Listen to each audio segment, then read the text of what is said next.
The Southeast Sports Network, your free ticket to front row sports action. From heart-pounding football showdowns to thrilling basketball games, experience every moment live, all from the comfort of your home. Your favorite athletes, broadcast in real time and on demand. It's not just streaming, it's your front row ticket to the best of Southeastern sports. And the best part? It's absolutely free. Don't miss a moment of your favorite teams. Join us now at the Southeast Sports Network. The Southeast Sports Network, your front row ticket to live sports. North Carolina has it all. The beaches, the mountains, the friendly people. I'm ready to get out and experience it for myself. First on my list is Pettigrew State Park. And what a perfect place to unwind and connect with nature. I've been a kayaker all my life. It's taken me around the world, but sometimes the best adventures are in the most unexpected places. This has been my North Carolina story. What will yours be?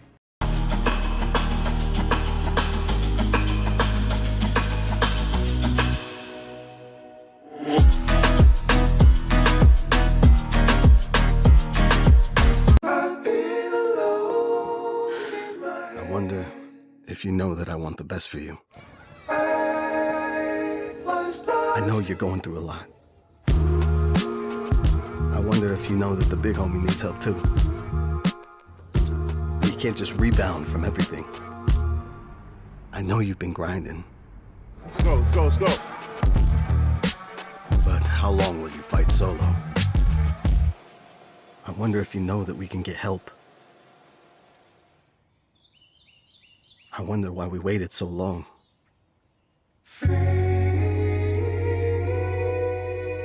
Not wondering anymore. Love, your mind. Let's see how far we can go.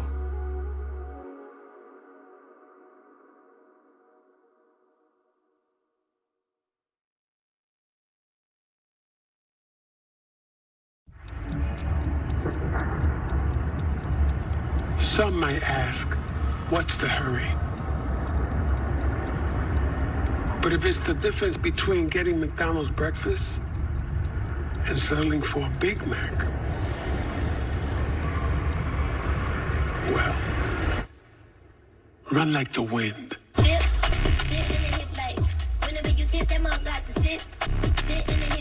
Ba-da-ba-ba-ba. Welcome to SESN, your ticket to the front row of the sports world, covering local, regional, and national events. We bring the game to you. Feel the excitement of every play, every score, every victory. Get your seat, get on air, and immerse yourself in the heart-pounding action. The Southeast Sports Network, where sports come to life. Our South Carolina story is told through love. We always felt the need to take a moment for ourselves, and the ocean has always drawn us closer. Charleston was such a romantic destination, with its ancient oaks and beautiful walking paths through town. But we love hiking too, and Greenville gave us a perfect view. This is our South Carolina story. What's yours? Once upon a time, there was a girl with golden locks. You know what? Maybe it was like a rugged, woodsy dude. Yeah. The beds were too hard, the chairs were too soft, the porridge was too... This Goldilocks wanted something tastier. Those look just right. First, he drove the Ram 2500 Rebel to pick up some dinner.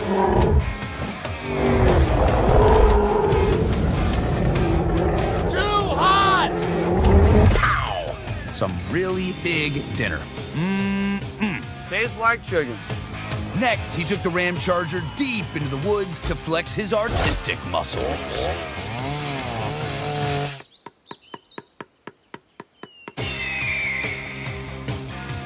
That was the village tree.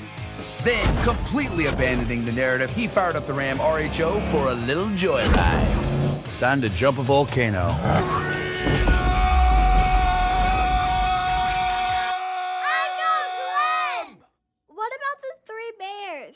This is my story.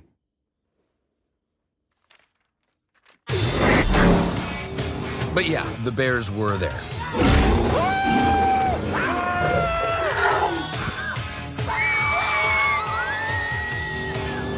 And they all lived happily ever after. Sorta.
End over end and is fielded, or they'll let this go rather, back near the 10-yard line for the flag against LaFayette on the kickoff.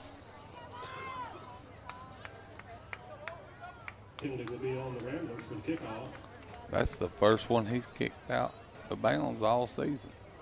Harrison Gilstrap, junior kicker, doing a great job on kickoffs. Put one through the end zone last week, put 3 through the end zone week before that.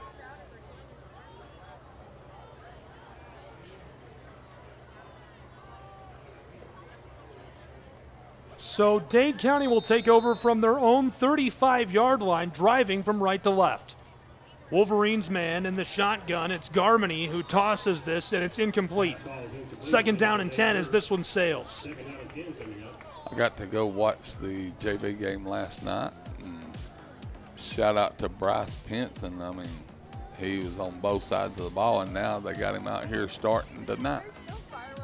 Glad you're with us for Prep Football live from Trenton, Georgia. The Ramblers on the road battling Dade County's Wolverines. What promises to be a good one. Too many people moving in the backfield. Flags are everywhere.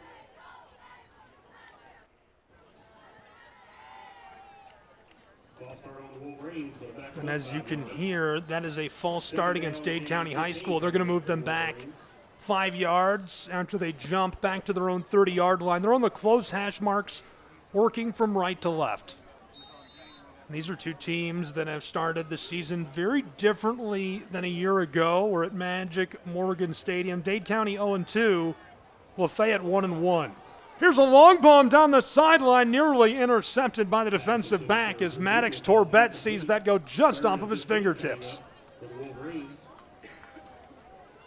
And Butterbean, we're going to take a second to get to know the offense of Dade County High School. Up front, it's Hurst, Shavers, Hartline, Hill, and Sapp.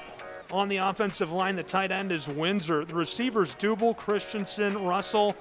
We're going to see Garmany and Hurst sharing carries out of the backfield, and Wynn Garmany running the offense from the quarterback position.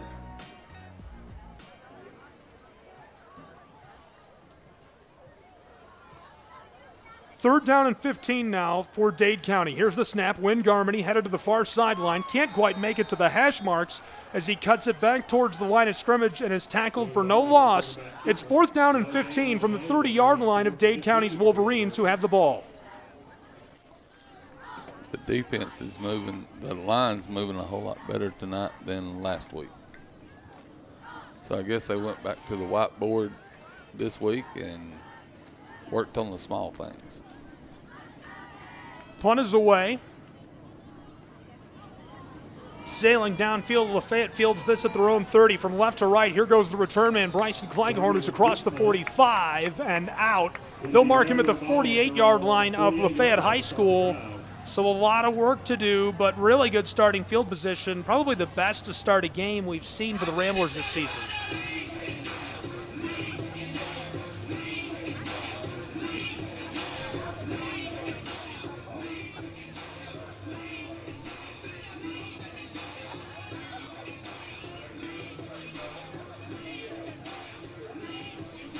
Ramblers will work from left to right. Football moved from their own 48. They moved it back just a yard. And so they'll start this drive from the 47-yard line to their own side of the field.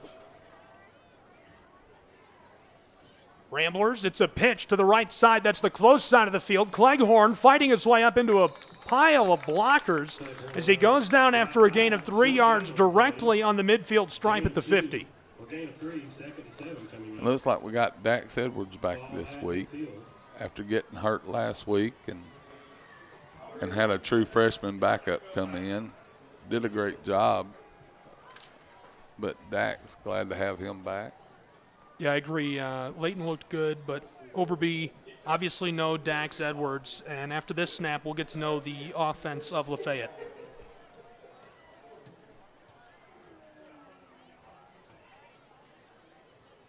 Snap is given to the left side. Tailback fights his way along the outside hip of the left tackle for a gain of 4 yards. 3rd down and 4 as they are into enemy territory. The Wolverines defense pushed back behind their own 50-yard line.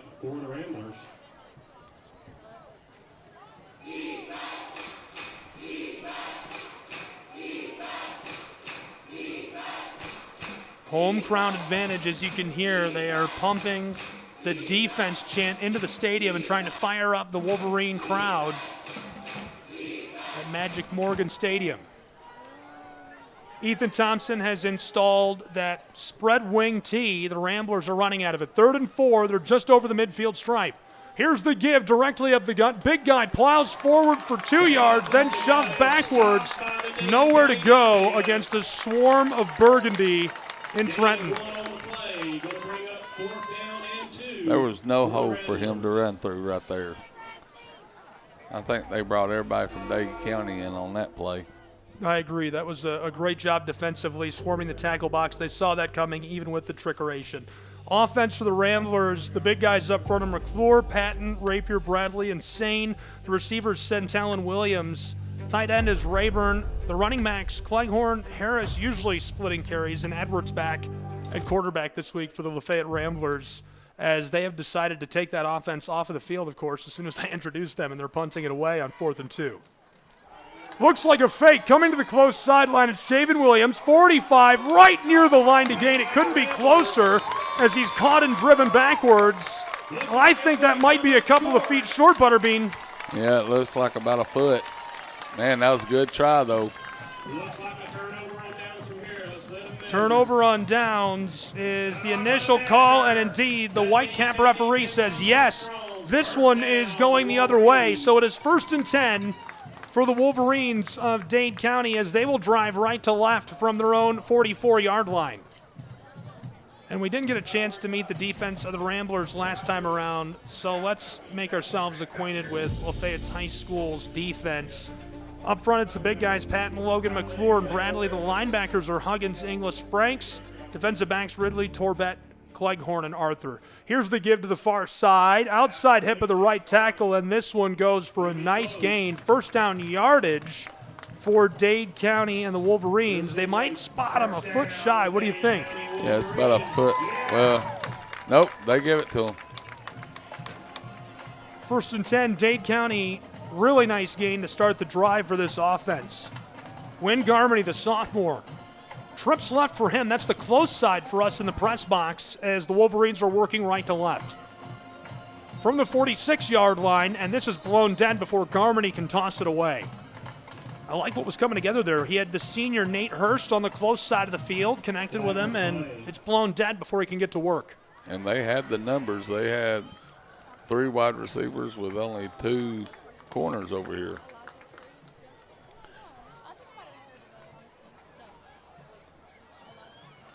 They snuck that guy out of the backfield and put him down there in that little slot position. First and 15 coming up for the Wolverines. It'll be 1st and 15 for Dade County High School as they're going to move him back a couple of yards. Football will be just behind midfield. Dade County High School at their own 49-yard line. So far, no offensive production from these two sides. It's been really stale and flat to start. Win Garmony in the shotgun. He's got trips right this time. That's the far side. Low snap. Garmony picks it up off the grass. He's in trouble and sacked by the Ramblers of LaFayette High School. By number 52, big sack. Chased down for behind as he tries to escape and gang tackled. Leading the way, Patton is in there. Huggins in there as well, and nowhere to go for Garmony. It is now 2nd down and a country mile for the Wolverines. The football back on their own 40-yard line. Huggins looks like he was shot out of a cannon coming out from that linebacker's position. And a timeout on the field and a wise decision to take one, I think. We'll take one as well. Scoreless as we're just getting started. 7:36 to play in the first from Trenton, Georgia.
Cleghorn open field tackle, he's probably the best one we have open field tackling.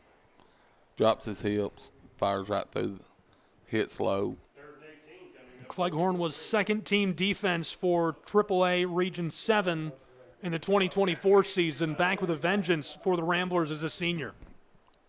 From right to left, 3rd and long. Garmony takes the snap, throws to the far side, and this is into the hands of his intended target for a massive gain. 12 yards for the Wolverines as Cash Christensen hauls it in, the junior. It's his 3rd catch of the season. This right here is going to be a very, very crucial 4th down right here. This would what we would call the momentum swing. It's 4th down and about 4 from the far hash marks. The Wolverines are working right to left. Win Garmony is in the shotgun. He's got a tailback alongside him and 2 receivers split out wide. Georgia 93.7 AM 1590. Gabriel Schrei, Sean Butterbean Green, prep football on the airwaves. 6:14 and scoreless in our first quarter. Dade County High School from the 40-yard line of LaFayette. Garmony takes the snap. There's the give to the left side. Great blocking by the left tackle. Is it enough? Reaching to get the first down. They're down to the 36-yard line, very close to the line to gain, and they will move the chains in Trenton, Georgia. That right there was a crucial 4th down. I mean, they went 15 yards in 2 plays, or almost 20 yards in 2 plays. Big time for the Wolverines of Dade County, looking to keep this drive going. A score first would be huge 5:45 to play in our first quarter. Check down pass to the close side, and Nate rolls over a would-be tackler as he's gang tackled after a gain of 4. Second down and medium as the football down to the 33 of Lafayette. Ball on the rim or 33-yard line. 5:30 remaining in the first quarter.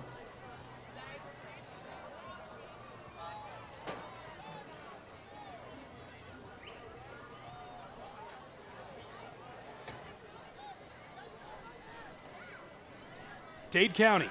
Here's the give to the outside hip of the left tackle. Coming to the close sideline goes our tailback, and he is wrapped and stopped. Cannon Womack, the junior, a nice carry, only gets 3, maybe 4 yards as they're going to spot him at the 30-yard line of Lafayette, and he still needs a long 4 yards to move the chains for Dade County.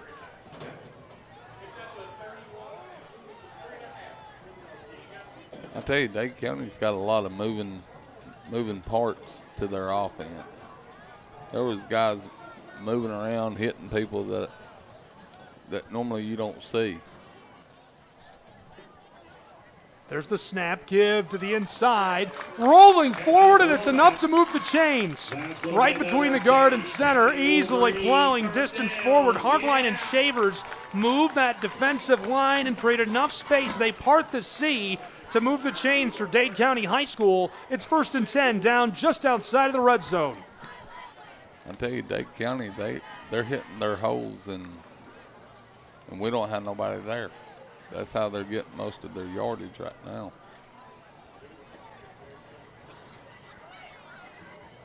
Football is down to the 25-yard line of Lafayette High School. Dade County's Wolverines working right to left. From the close hash mark, Scarmany fakes the give and capes it himself and takes a big shot from Huggins. Huggins has had an incredible start to the year for Lafayette High School. It feels like he can do no wrong. Andrew enters this week already up to 22 tackles, 14 solo, a couple of tackles for loss, a real menace and a big contributor. Yeah, he was a great pickup that moved into Lafayette this past year. And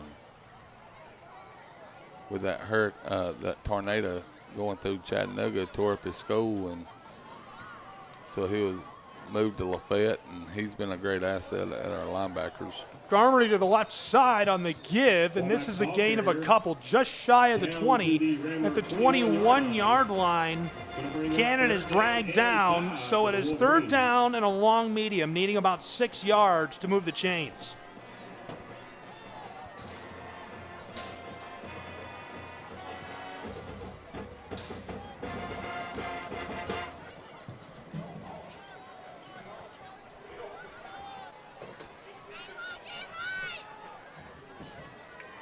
Third down. 2:48 to play in our first quarter. Check down pass to the far side. Cuts around one defender. Slides off a tackle and dives forward to move the chains. 1st and 10 for Dade County's Wolverines into the red zone.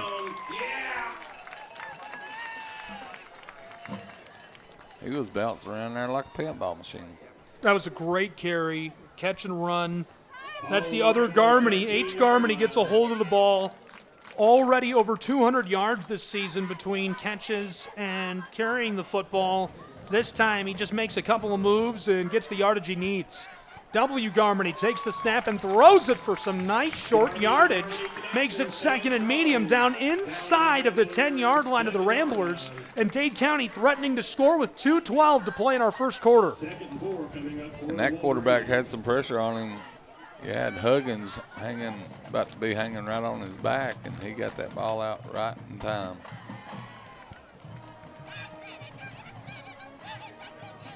Garmany, Womack alongside him. That's where the ball will go. Up the middle, and end over end he goes as he's hit high and low by the linebacking core of the Ramblers.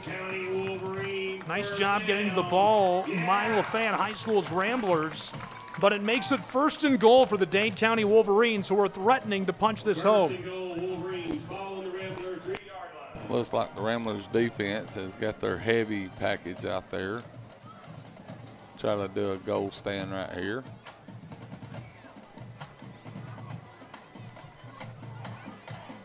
Here's the snap. Garman, he picks it up. It's low. He's going to take it himself to the right side, reaching for the end zone, and he doesn't get there. Stopped at the 2-yard line at 2nd and goal.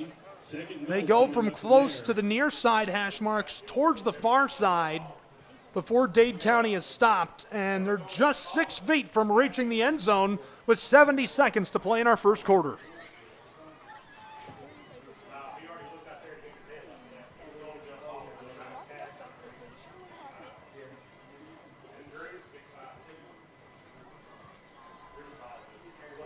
Dade County winless this season. They've only scored a pair of touchdowns. 2nd and goal. Here's the give on the end around to the close side. Big man pushing his way for the end zone, and he's in. Touchdown! Dade County Wolverines, with 44 seconds to play in our first quarter, are on the board first, 6-0.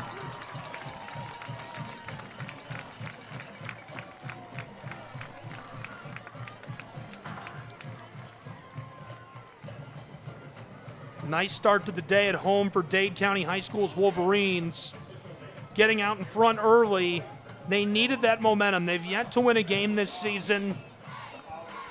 And the early score is going to be huge in this one. It could impact the outcome. Now for the point after try. Snap is good. Hold is good. This one up away and between the uprights, as it is going to be 7-0. Dade County's Wolverines out ahead on their home field.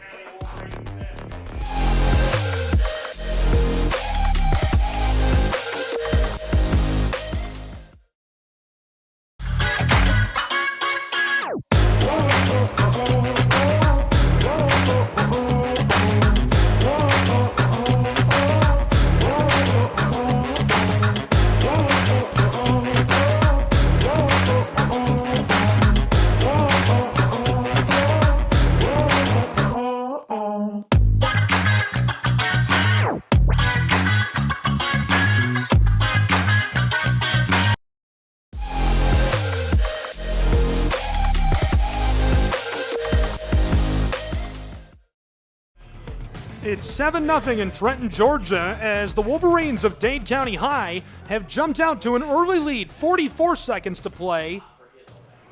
Still in this first quarter, and it's 7-0 after a nice touchdown. So now we're going to get to see if we can do a redemption right here with 44.8 seconds left in the first quarter. It'd be nice to have a run back right here. We got the speed back there to do it.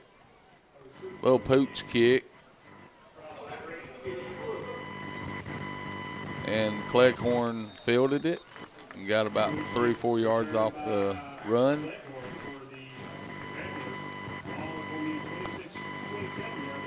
So the ball will be placed on the 27-yard line.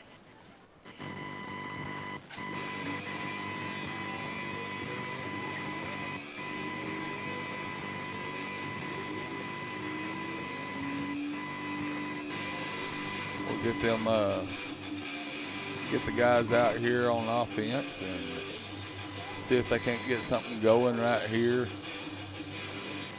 Try to get their pep in their step and get some yardage right here. 7-0. Here's the give to the left side. Great block at the line of scrimmage as Javen Williams knifes his way through would-be defenders and is dragged down.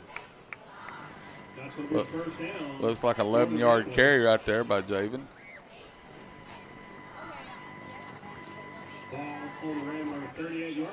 I tell you, he can dice through anything. He took it right through the 2-hole and was just cutting back and forth and made it 11 yards. Great run. 1st and 10 now. Here's the give to the right side. Trapped behind the line of scrimmage and knocked backwards by a swarm of Dade County Wolverines. That's why it's 7-0. 5 seconds to go in our first quarter, and we are headed back to the break. We'll see you in just a moment with more prep football in Trenton, Georgia.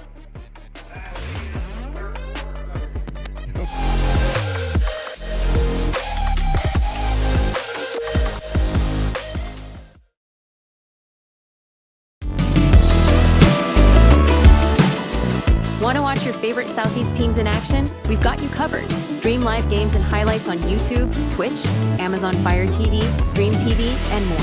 For all the details, visit our How to Watch page at sesnsports.com. It's your one-stop guide to catching every play, every time, wherever you are. The Southeast Sports Network, bringing the game to you anytime, anywhere.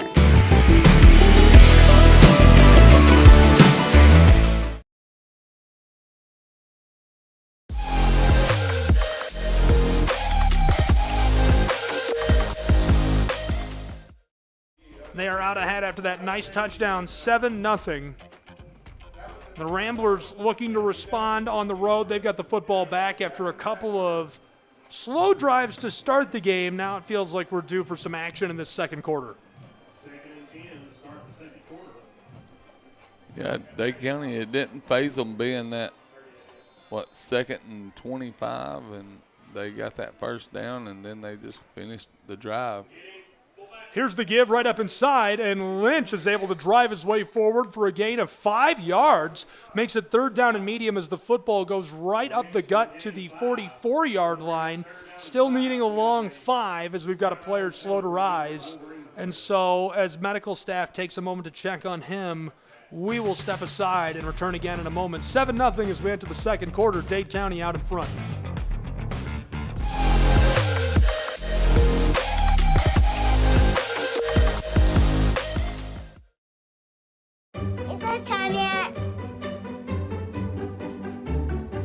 It's time.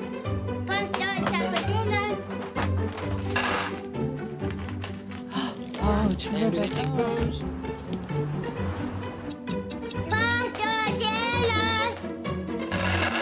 Donating pet food is one of the many ways you can help families in your community. Pets and people belong together. Learn more at petsandpeopletogether.org.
Yes, he has. And that little sweep play that they do with him, he just picks up speed and time he gets to the line. He's already done. Looked like there was a flag on the play at that particular point in time. There is a flag on the play that is going to push the Ramblers backwards after a nice gain by Williams.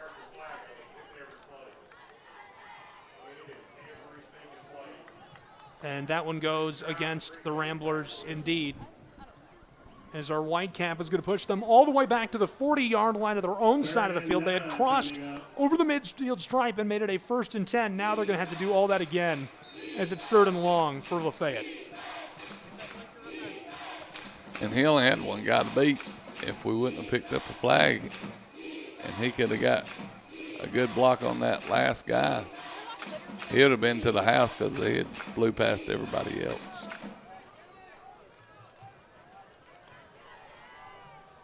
Third down and long, needing a long 8. From right to left go the Ramblers, and another whistle before they can get the play rolling. That was a timeout. Timeout on the field taken by Ethan Thompson and Lafayette High School's Ramblers. So as they take a timeout, we will as well. It is 7-0 Wolverines in Trenton, Georgia.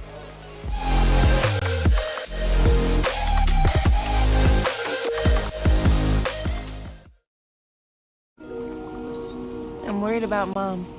Mom? She's fine. These the ones, right, Mama? Yeah, groundlings. Sweet potatoes. Daddy, it's salty. Some things come with age. And some don't. Early detection of Alzheimer's can lead to better care for your loved one. Learn the early warning signs at 10signs.org.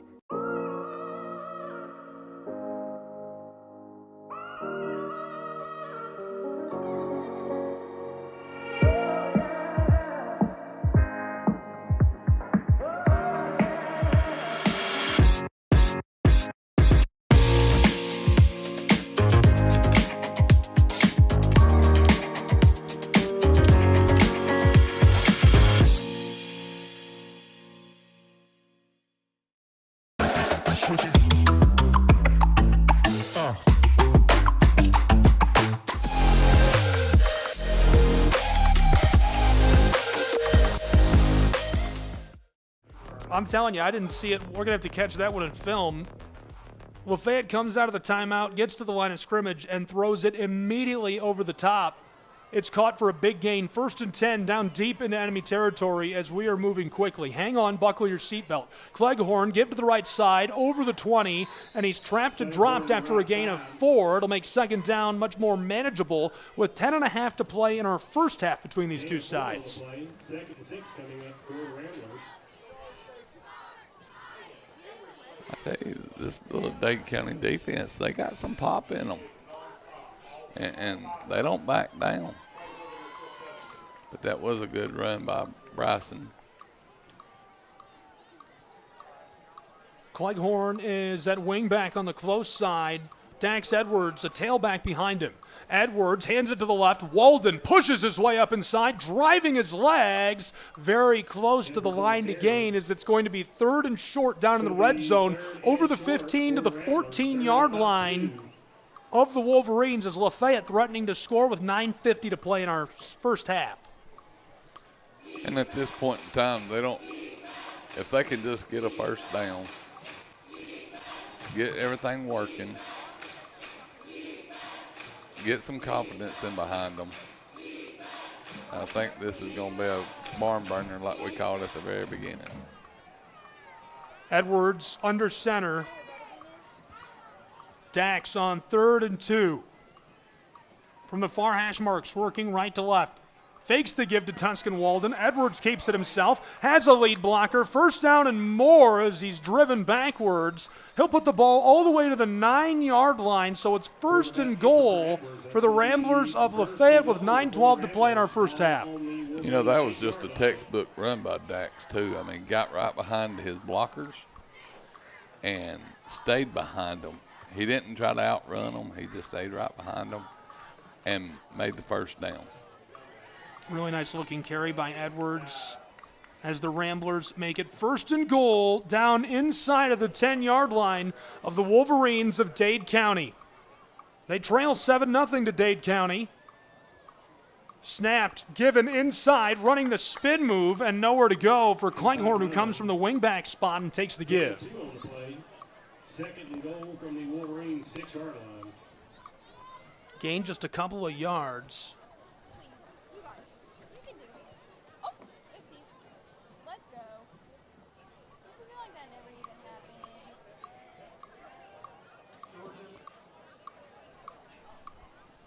Here we are up to the line. Let's go, boys, right here. 2nd and goal for the Ramblers from the 6-yard line of Dade County. Man in motion. There's the give to the left. Big guy. It's a fake. Tossed over the top, and Williams drops it in the end zone. Had the touchdown. He was double covered, draped all over him. A pair of defensive backs, and Cash Christensen is the one who's able to disrupt that and bring up 3rd and goal from the 6-yard line with 8 minutes and 7 seconds to play in our first half. And he could have actually handed that ball off right there because number 9 went through untouched.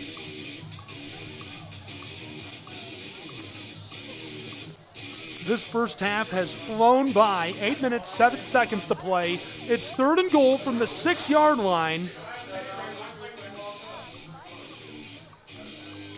The Wolverines are trying to stop the Ramblers with their backs up against their own end zone. Edwards from under center. There's the give inside, and Lynch goes nowhere. He tripped behind the line of scrimmage and is swarmed up front. Windsor is on top of him immediately, followed by big number 58, Jet Shavers. Looks like we're kicking a field goal.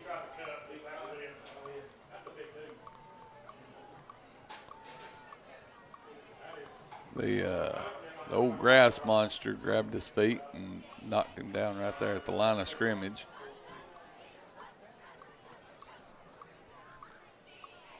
Kick unit is on. Harrison Gilstrap, the junior, to deliver the kick. Attempting a field goal. This will be from 16 yards. Snap is good. Hold is good. Field goal up away. This one sails through the uprights to make it a 4-point game in Trenton, Georgia, as the Ramblers get the field goal back. 7-3, the Wolverines lead with 7:14 to play still in our first half. We'll break with these two sides and return with more prep football in just a moment from Dade County.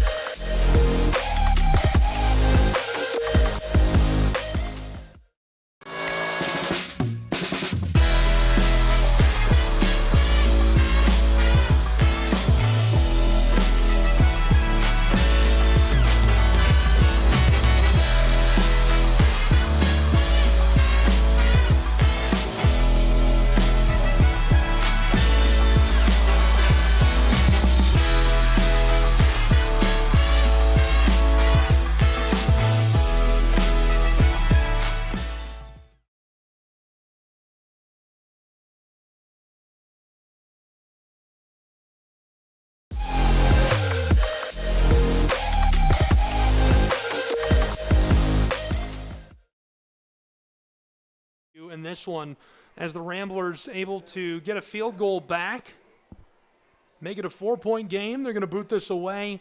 Plenty of time for a big, long drive from the Wolverines here. Yes, hopefully they'll be starting on their 20. Maybe he can kick it through the end zone this time. Gilstrap, who just knocked through a field goal from 16 yards out for the place kick.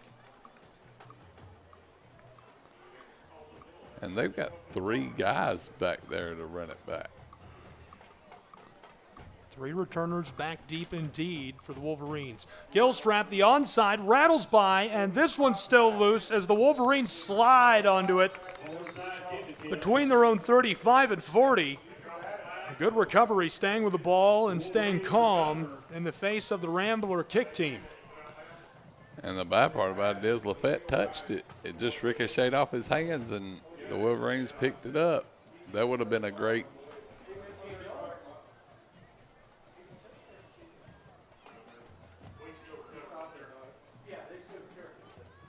They're going to spot the ball on the close hash marks. Dade County will work from left to right on this drive. Football resting just behind their own 40-yard line, so they'll need to go about 62 yards if they want to score. Well, they're changing the placement for some reason. Jeff Poston, head coach, his 6th year at the helm. Over 25 wins as the head of this program now. He feels this roster is young, has some development to do, and experience this season, but he told the media at the beginning of the year, hey, they're fighting, they're growing, they're going to continue to grow all year long. So it looked like the ball was trying to go out of bounds, and we swatted it back in play, and that caused a flag.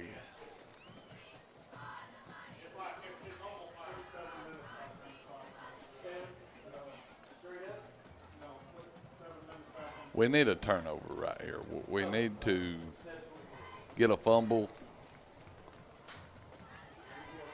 and try to get 7 before halftime.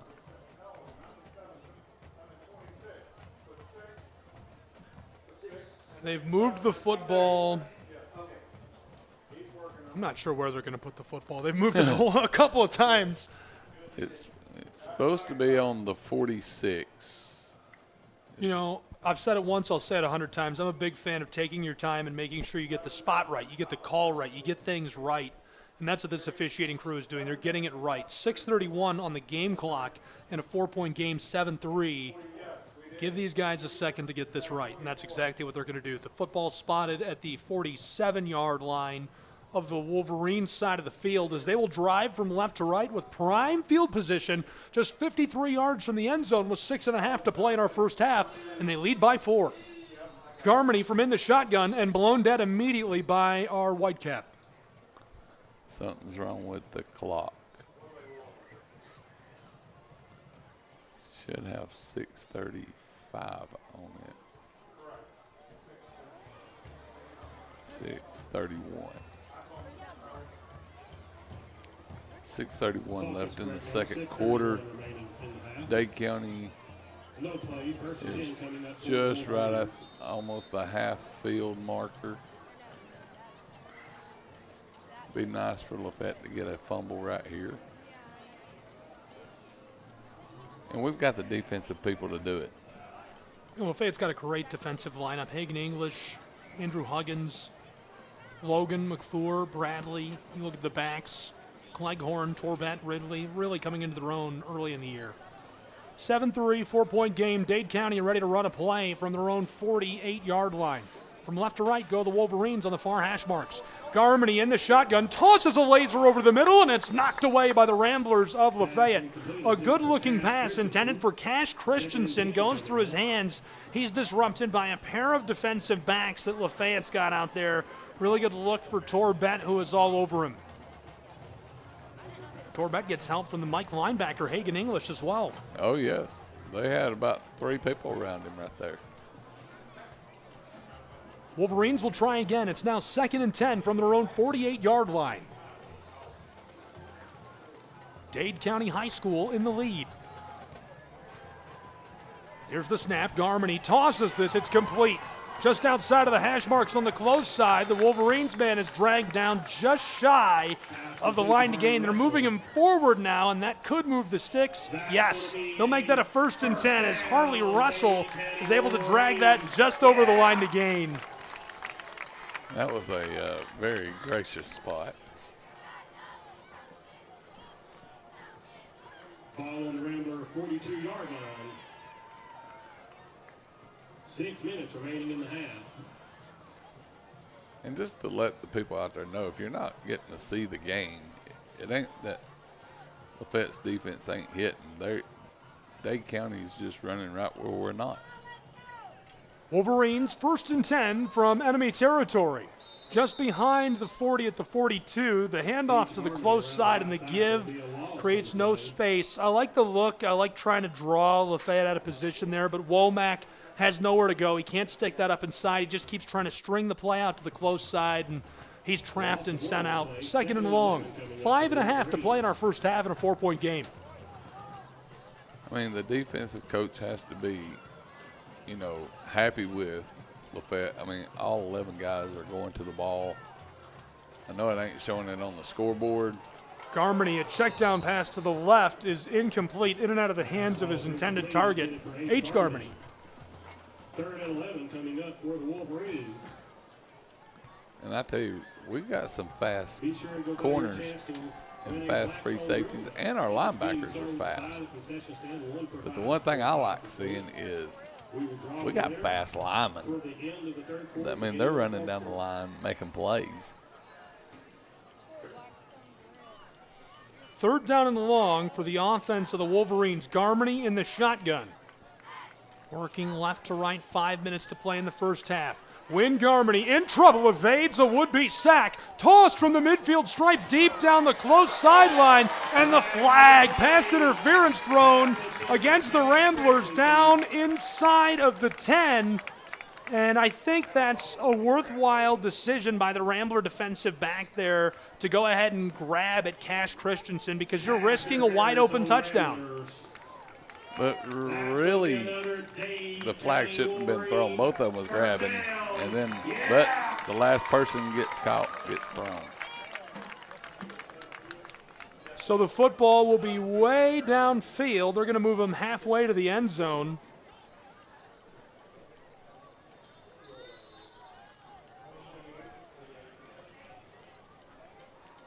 It'll be 1st and 10 from just over the 30-yard line at the 28 of the Ramblers. Garman takes the snap, fakes the give, check down to the left side from the far sideline. He drives forward for a gain of 7 yards, right down the hash marks before he's swarmed by the linebackers of the Ramblers and dropped. 4:45 to play in this first half, and the Wolverines are looking for a score that would make this a really difficult game to win for Lafayette High School.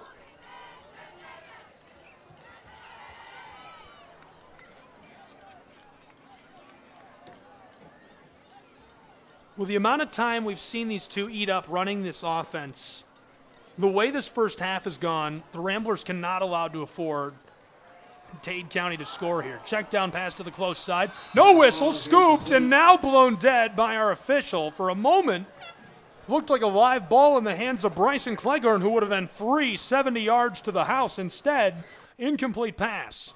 3rd and 3 coming up for the Wolverines. That was close. I agree. That looked like a backwards pass. I mean, that was close. Instead, it's 3rd down and short. The football is at the 21-yard line of the Ramblers. 4:15 to play in our first half. In a 4-point game, 7-3. The Wolverines lead, and they're looking to extend it as they're just outside of the red zone. Garmany sends a big guy into motion. There's the give, and tackled down immediately for a loss by the Ramblers, screaming into the backfield. What a hit, what a play. That was well read by that outside linebacker. Hagan English screams into the backfield and gets it done for Lafayette High School. Womack is just unable to get away. You know, they say football is... Somebody thought we were the public address team. They say football is a game of inches. We was about an inch away from a scoop and 6 points. It's 4th down and medium for the Wolverines, who are trying to keep this drive alive on the edge of the red zone. Tossed for the sideline, incomplete, no flags. And a turnover on downs, so the Ramblers of Lafayette, big-time defensive stand. Yes, it was. I'll tell you, we heard before the game a couple of folks from Dade County and the officials saying, hey, I think Ethan Thompson has something going on in Lafayette, Georgia. And hey, Butterbean, I get around, man. I do a lot of different sports. I've met a lot of coaches in my life and in my career. You see a lot of the same personality types, and you know, A, who cares about kids when you're covering prep sports. You learn who those people are, and you learn who winners are. And Ethan Thompson is both of those things. He cares about this program. He cares about Lafayette, Georgia, and the kids that play on the team. And I see a winning coach in that guy. I like this wing thing he's doing. Yeah, and it was something to wrap your heads around whenever, anything that's new, people want to try to sit down and look at it a little bit different and everything, but I think for the players that we have, they're actually doing a very good job with it. 2nd and long, football right between the hash marks, way back on the 25-yard line of Lafayette. They've got the football working right to left with just under 3 minutes to play in this first half. The Ramblers trail by 4. Gabe Schrei, Sean Butterbean Green, our big simulcast you can watch online, SESNsports.com, all of our platforms, Twitch, YouTube, you name it. NSBN is carrying the game tonight as well, NSBNsports.com. And, of course, we're on the radio, Georgia 93.7 AM 1590. WQCH. Give right up the gut for about 5 yards to the Ramblers as he tumbles forward to the 30. But to stay with that offensive discussion, Butterbean, I'm a big fan of this wing. I like the way he's spreading guys out. I've seen it, but I've never seen it run so closely, right? I'm here with the program every week. I'm seeing these plays over and over again. I like it. You are the head coach of the middle school feeder program of this football team, right? Tell me a little bit about your thoughts about the offense. Are you running it to some degree? Well, Coach Williams at Saddle Ridge, he has brought in kind of like a 2.0 type deal, and Sean Cawthorn is running that offense. And we kind of almost run the same stuff as the high school, but we just break it down a little bit different for our middle school to understand, because there is a lot of moving variables in a wing team. Everybody has a position. Like normal, you make a play and it's just your basically your speedsters. Well, in a wing tee, your offensive linemen have to go certain spots with certain plays and everything. So there's a lot to it, and these kids have picked it up very fast. Edwards on 1st and 10. Tosses a howitzer to the far sideline, and it's incomplete. Well, I'll tell you, that's a bad pass, and there's a lot of air under it. And that's what people are going to remember about that play. But I will remember Porter Centel coming back to the ball, to the defensive back, and becoming one himself and knocking it out of the hands of the receiver. That would have been an INT. Yes, that was a smart play by him coming back. It was underthrown by about a yard. And Dade County's number 13, he was reading it pretty well. But Centel, he did make a good play on it. And Nate Hurst does a great job of getting under the ball, and Centel punches it out. 2nd and 10 for the Ramblers, who give it to the close side, outside hip of the left tackle. And the big guy is dragged down right away. A nice, furious little carry. Can't buy too much space. He's dragged down after a short gain. And so the Ramblers need about 7 yards to move the chains with 70 seconds to play in our first half in a 4-point game. The football is on the close hash marks of the 37-yard line as the Ramblers work right to left. I tell you, number 34 for LaFayette, I got to coach him last year or 2 years ago. He is one of the funniest players to get to coach. He's coachable. He's quick. Edwards. Run it, Dax. Off of the snap. He's got a lot of room. Midfield stripe, 40, and steps out. A big gain for the Ramblers down the close sideline. Almost 30 yards on offense. The clock stops. 41 seconds to play in our first half as Dax Edwards shows off the wheels in Trenton, Georgia. He had everybody looking right, and there wasn't nothing there, and he tucked it and ran left, and it looked like a runway he was running down. In a 4-point game, 41 seconds left in our first half. The Ramblers of the football after a huge gain by Dax Edwards on the quarterback scramble. From the 37-yard line of the Wolverines, pitched right side, stringing it out towards the sidelines. Williams slips one and tackled down at the line of scrimmage. He can go nowhere. No gain on the play. 30 seconds remain in the half. 2nd and 10 coming up. Clock stopped, 30.1 seconds to go in our first half. Timeout on the field. And a timeout taken on the field as these two sides will head to the sideline. We'll keep it right here. We know you got a long halftime break in store and talk about what to expect next. This one is coming close down to the sideline. Butterbean, are you worried if you're the Wolverines here? Or do you have enough time and space? You're far enough away from the end zone. There's nothing to worry about yet. With Dax Edwards' arm, yeah, I would be worried. I mean, he can throw. Another thing, I mean, with our speed, we can make up that many yardage one play. If everybody just goes off and fires off the ball right here, and we get it in the right hand of the right runner, we've got the speed back there to get there. But there again, we've also got the speed to catch it too. So we've got a little two-edged sword if everything comes together. LaFayette trailing by 4 with the ball, driving right to left from the 27-yard line, 38, excuse me. Here's the snap. 2nd and 10. Edwards rolling all around the shotgun, tosses it downfield, and it's caught on the sideline on the far side. 1st and 10 Ramblers on a huge gain, 16 yards, 21.9 seconds to play in our first half as they rush to the football. 16 yards in 8 seconds ain't bad. I'll take him odds all day long. Play call is in for the Ramblers of Lafayette. Football is down to the 21-yard line as LHS is threatening the red zone. Looks like we've got a timeout, Dade County. I think that's a great play call by Dade County to take the timeout, try and ice a red-hot Rambler offense who was rushing to the end of the field. They say, okay, we've got to stop this 2-minute drill. We've just got to hold them long enough to get to whiteboard time and come up with a new strategy. Obviously, you know, if the game ends now, you win. You've done a great job in this first half of containing LaFayette, taking advantage of how you can burn the clock. Now you have to contend with this 2-minute drill. Is there some special trick to punch the brakes here? You gotta stop them in the backfield.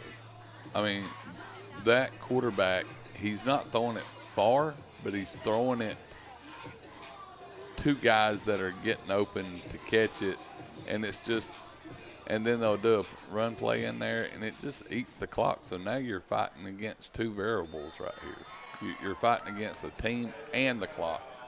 21 seconds. 1st and 10, Ramblers. One receiver split out wide. Williams in motion, rolling close sideline. Edwards wants to run at the 25, tosses a howitzer for the back of the end zone. Bobbled. This one is caught. Touchdown. Great catch right there. Had two guys draping off of him. Great catch by Santel Porter. Touchdown, Lafayette High School Ramblers.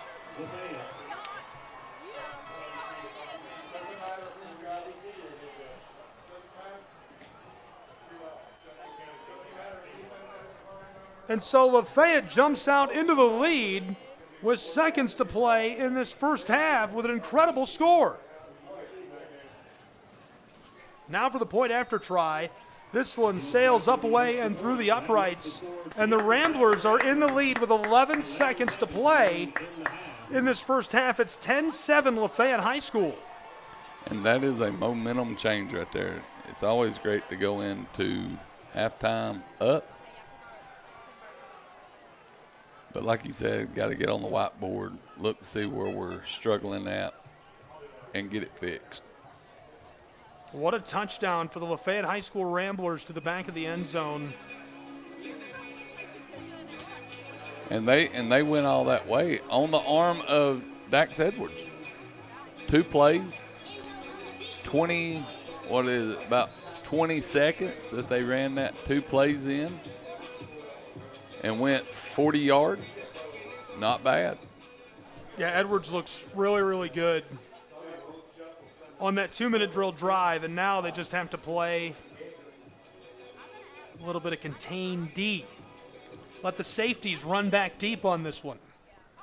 Yeah, this would be your time that if your kicker could put it around the 5-yard line and stop it, would be awesome. Or at least around the 10. We don't need no run back right here. Gilstrap to send us back underway with the kickoff. Booted away from right to left, sailing downfield. This one pinballs and rolls into the end zone for the touchback with 11 1/10 of a second on the clock. In a 3-point game, Ramblers leading 10-7 at Dade County High School's Magic Morgan. Will be Wolverine ball, 1st and 10 from the 20-yard line. 11 seconds remaining. I do have to give a shout out to that return guy. A lot of times as high school kids, coaches tell them, put your heels on the 10-yard line, anything over the head, let it go. And a lot of times they want to go back there and try to be heroes. But he actually stood there and took to his training, because if he would have fumbled that hard bounce on the 5-yard line. 1st and 10, 11 seconds to play in the half, and a timeout taken by Lafayette High School's Ramblers as they want a second to talk about this before we see what's in the bag of tricks for Dade County's Wolverines. I mean, do you, if you're Dade County here, you just take a knee and go to the half, or do you throw a bomb? Clearly the Ramblers are convinced they're going to throw something deep. I think they're going to throw it out to the outside. That's what they've been doing. That little roll that the quarterback does, a little handoff fake, and rolls out and just throws it about 20 yards downfield.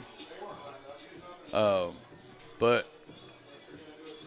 now I'm looking, there's 2 quarterbacks in the game right now, so it could be a handoff to a number 1 right there.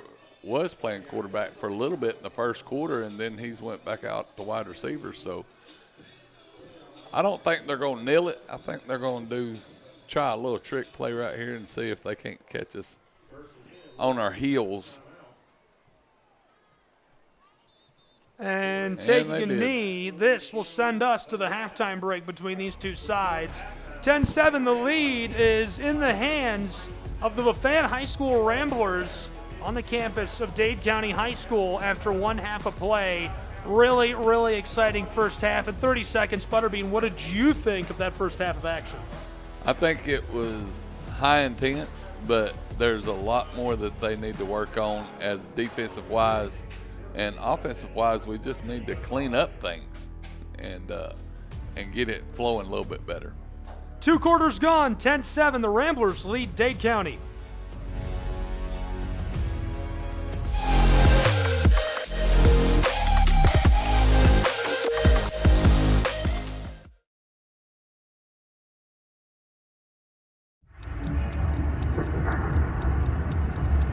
Some might ask, what's the hurry?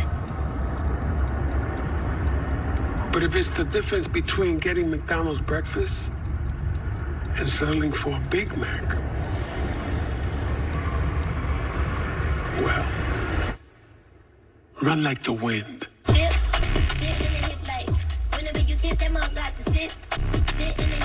Ba-da-ba-ba-ba.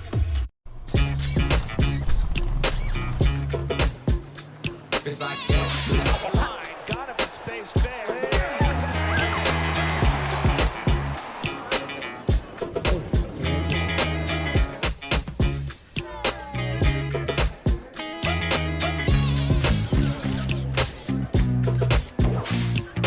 Everybody feel it, come around with the rhythm, it's a sound. Everybody get down when we bring it to you. It's like that.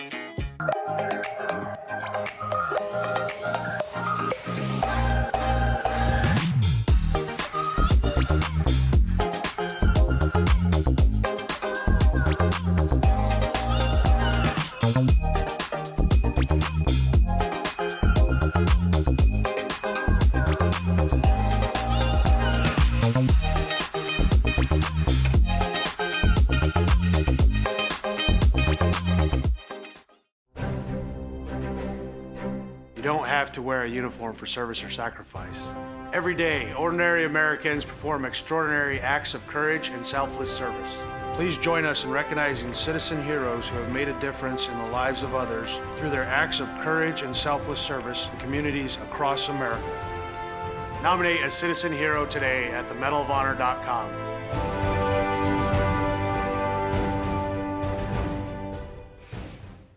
Welcome back to Super Bowl 58 in Las Vegas. Tony, what do you think? Quincy, it's 2 a.m. You have school tomorrow. Get some rest. See you tomorrow, Saquon. You got it, Quessy. His name is Quincy. The crowd goes wild. Hey, Quincy. Quincy! Your son's fantasies are going to destroy my house. Spin move! Quincy, take the snap! Hike! Here comes Fred Warner! I'm open! He's got Jefferson! Alright! Hit the gritty? Nah, hit the Quincy! Where is that boy going? Nobody was little Oh no! Bring it, little man. Cam Jordan!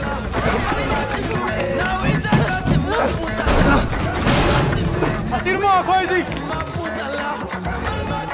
Quincy's in trouble! I got you. He pitches into Saquon! No! My ball! That's on you, bro. Besides, I'm not even real.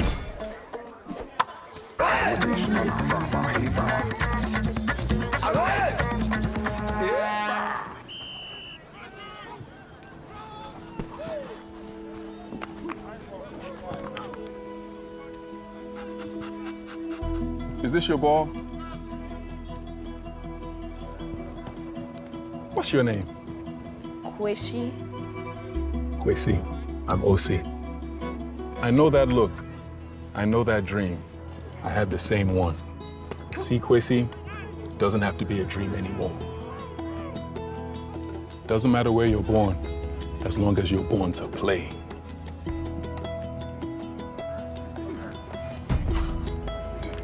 Just making sure you were real.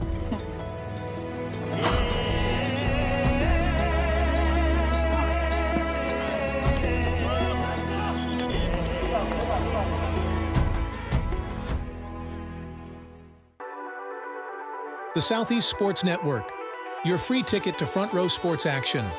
From heart-pounding football showdowns to thrilling basketball games, experience every moment live, all from the comfort of your home. Your favorite athletes, broadcast in real time and on demand. It's not just streaming, it's your front row ticket to the best of Southeastern sports. And the best part? It's absolutely free. Don't miss a moment of your favorite teams. Join us now at the Southeast Sports Network. The Southeast Sports Network, your front row ticket to live sports. Mental health plays a massive role in professional soccer and in sports in general. We're all here to support each other. We're all here to help each other, and you never know what somebody is going through, whether it's on the field or off the field. For me, mental health plays a huge role when it comes to goalkeeping because a lot of times the game is not near me and not near the goalkeeper, and it's important that I stay calm and stay ready and stay connected to the team even when the play is not by me.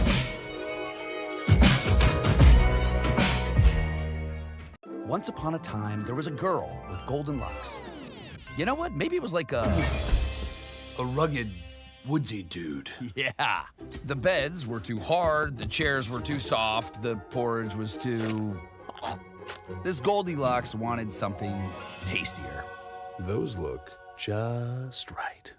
First, he drove the Ram 2500 Rebel to pick up some dinner.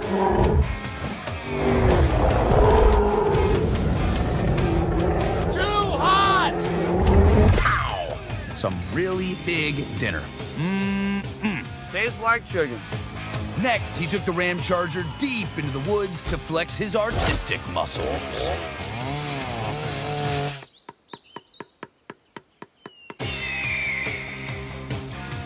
That was the village tree.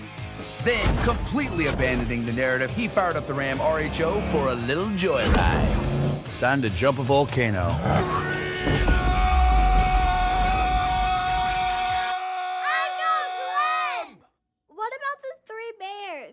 This is my story.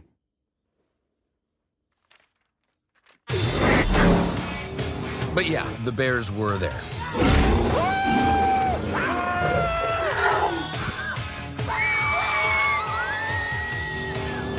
And they all lived happily ever after. Sorta.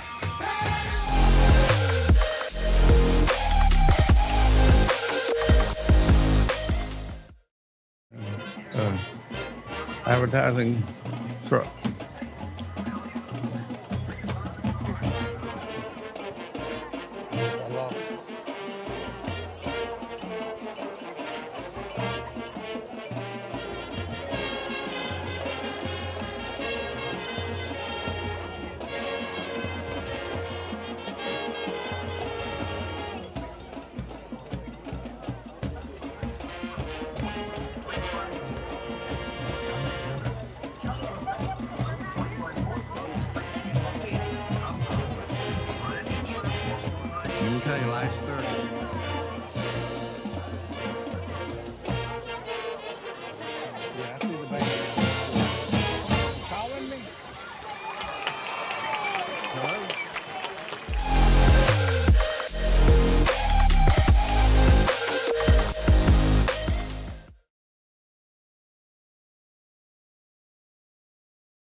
I'm worried about Mom. Mom? She's fine. These the ones, right, Mom? Yeah, groundlings. Sweet potatoes. Daddy, it's salty. Some things come with age.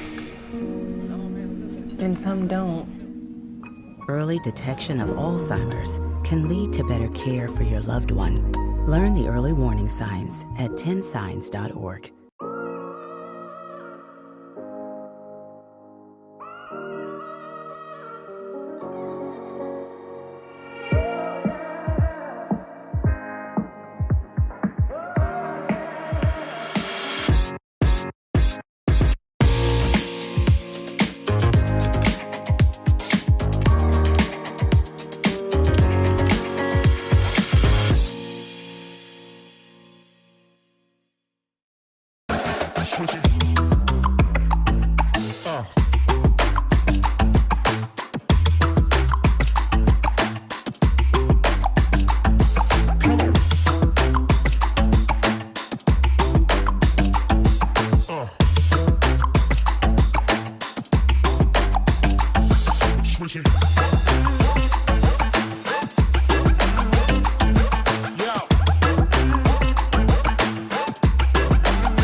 I'm Mauricio Cuevas, defender for the LA Galaxy. The best performance requires the best training.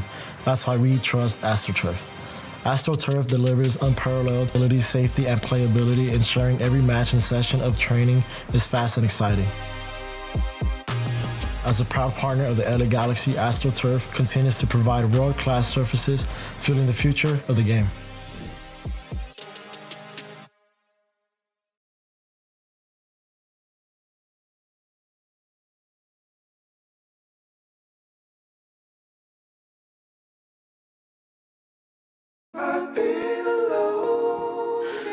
I wonder if you know that I want the best for you. I know you're going through a lot. I wonder if you know that the big homie needs help too. You can't just rebound from everything. I know you've been grinding. Let's go, let's go, let's go. But how long will you fight solo? I wonder if you know that we can get help. I wonder why we waited so long. I'm not wondering anymore. Love, your mind. Let's see how far we can go.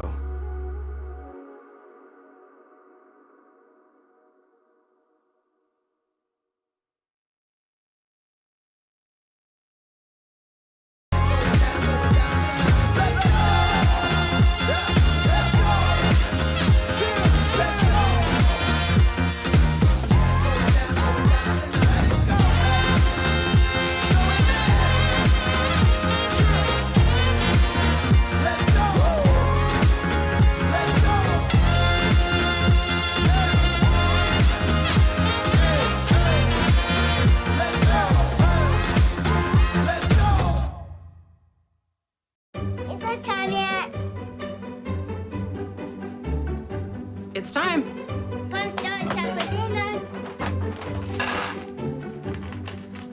Oh, it's really good.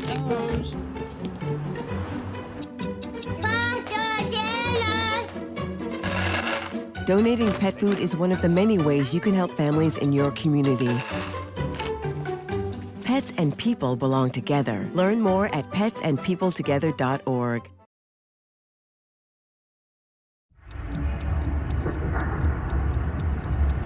Some might ask, what's the hurry? But if it's the difference between getting McDonald's breakfast and settling for a Big Mac, well, run like the wind.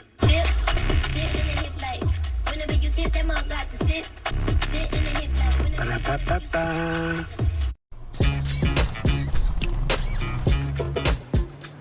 It's like that. Line, got him and stays fair.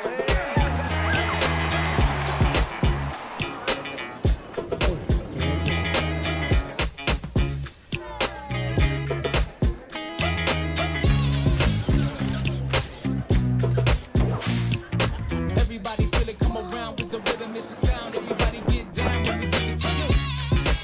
It's like that.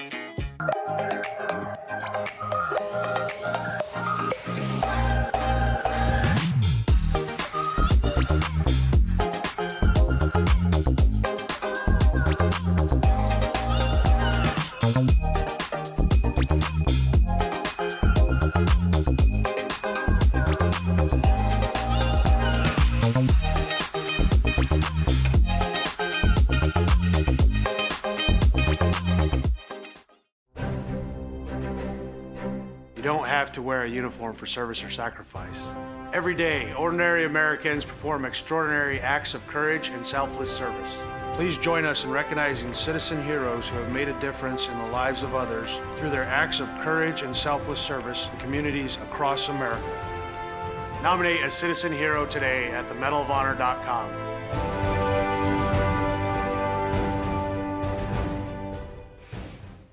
Welcome back to Super Bowl 58 in Las Vegas. Tony, what do you think? Quincy, it's 2 a.m. You have school tomorrow. Get some rest. See you tomorrow, Saquon. You got it, Quessy. man. Waste. The crowd goes wild. Hey, Kwesi! Kwesi! Your son's fantasies are going to destroy my house. Spin move. Kwesi, take the snap. Hike. Here comes Fred Warner. I'm open. He's got Jefferson. All right. Hit the gritty? Nah, hit the Kwesi. Where is that boy going? Nobody was little Oh no! Bring it, little man. Cam Jordan.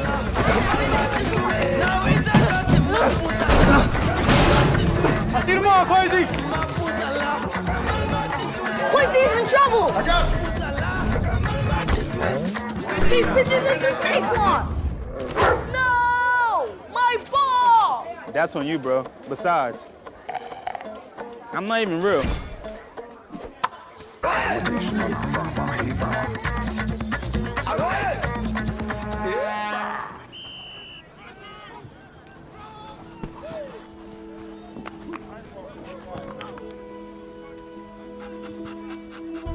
Is this your ball?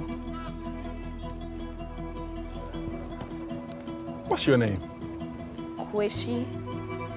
Kwesi. I'm OC. I know that look. I know that dream. I had the same one.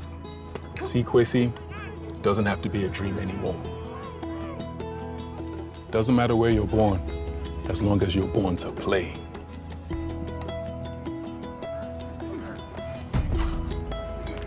Just making sure you were real.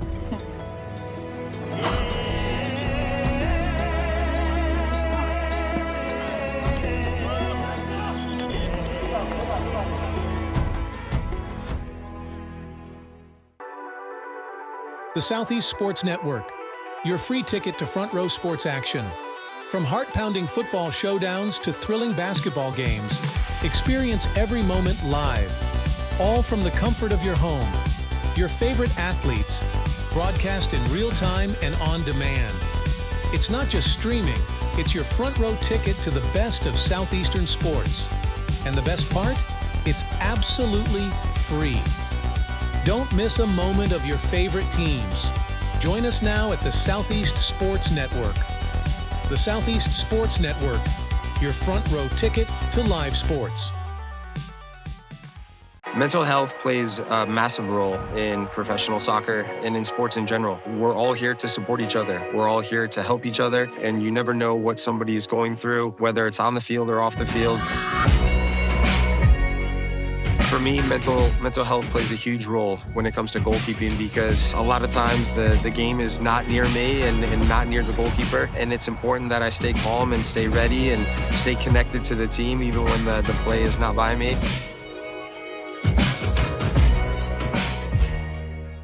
Once upon a time, there was a girl with golden locks. You know what? Maybe it was like a rugged, woodsy dude. Yeah. The beds were too hard, the chairs were too soft, the porridge was too... This Goldilocks wanted something tastier. Those look just right. First, he drove the Ram 2500 Rebel to pick up some dinner.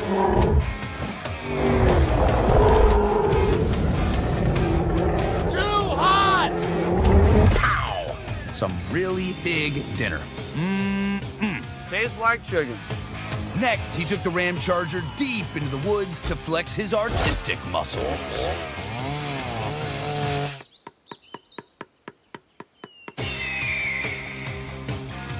That was the village tree. Then, completely abandoning the narrative, he fired up the Ram RHO for a little joyride. Time to jump a volcano.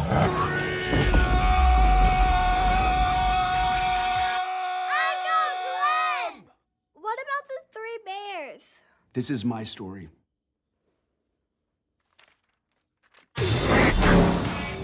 But yeah, the bears were there.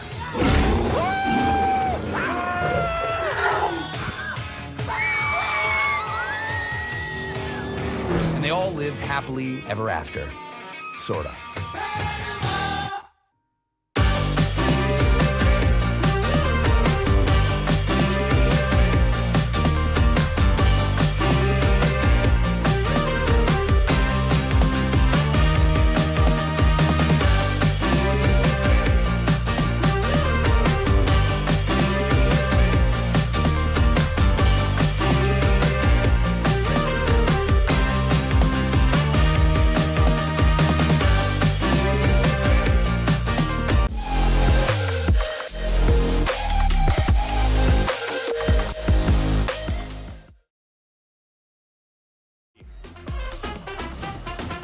An exciting first half of play between these two as we're about ready for our second half of action. Gabriel Schreis, Sean Butterbean Green. It's 10-7 after 2 quarters of play between these two. And what a first half it was. The Wolverines scored first. The Ramblers were able to respond rather quickly with a field goal. It made it a 4-point game. It looked like Dade County was going to drive down the field and score and take a big 2-score advantage, 2-possession lead, but they were unable to get it all the way down. The turnover, and the Ramblers capitalized on that as they took the football, and with 3 minutes to play in the first half, they go the distance of the field, punch it in, and take a 3-point lead into the locker room. I mean, what are your thoughts on what that means to the second half? They take that lead into the locker room. Is that a huge momentum boost, or does it not really matter? Oh yeah. I mean, anytime that you can go in the 2-minute drill and you score off of it, I mean, that's always a momentum change. And we saw quite a bit of momentum changes from both teams. Dade County had one where they was 2nd and 25 and got a first down, and LaFayette got a stop on defense and ran a 2-minute. I mean, there was a lot of great key plays in that first half.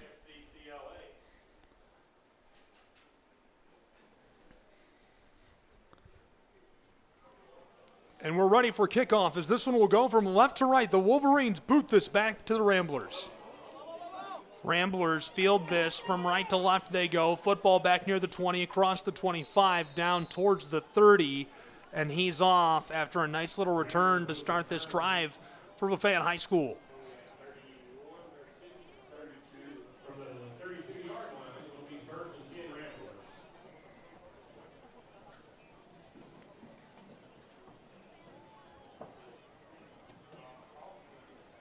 I'll tell you, we got to give a big shout out to Dade County. I mean, this is a nice place that they got us set up at. We've actually got windows that we can see out of. We've got windows we can see out of. More to come on that. That's a good point. Yes.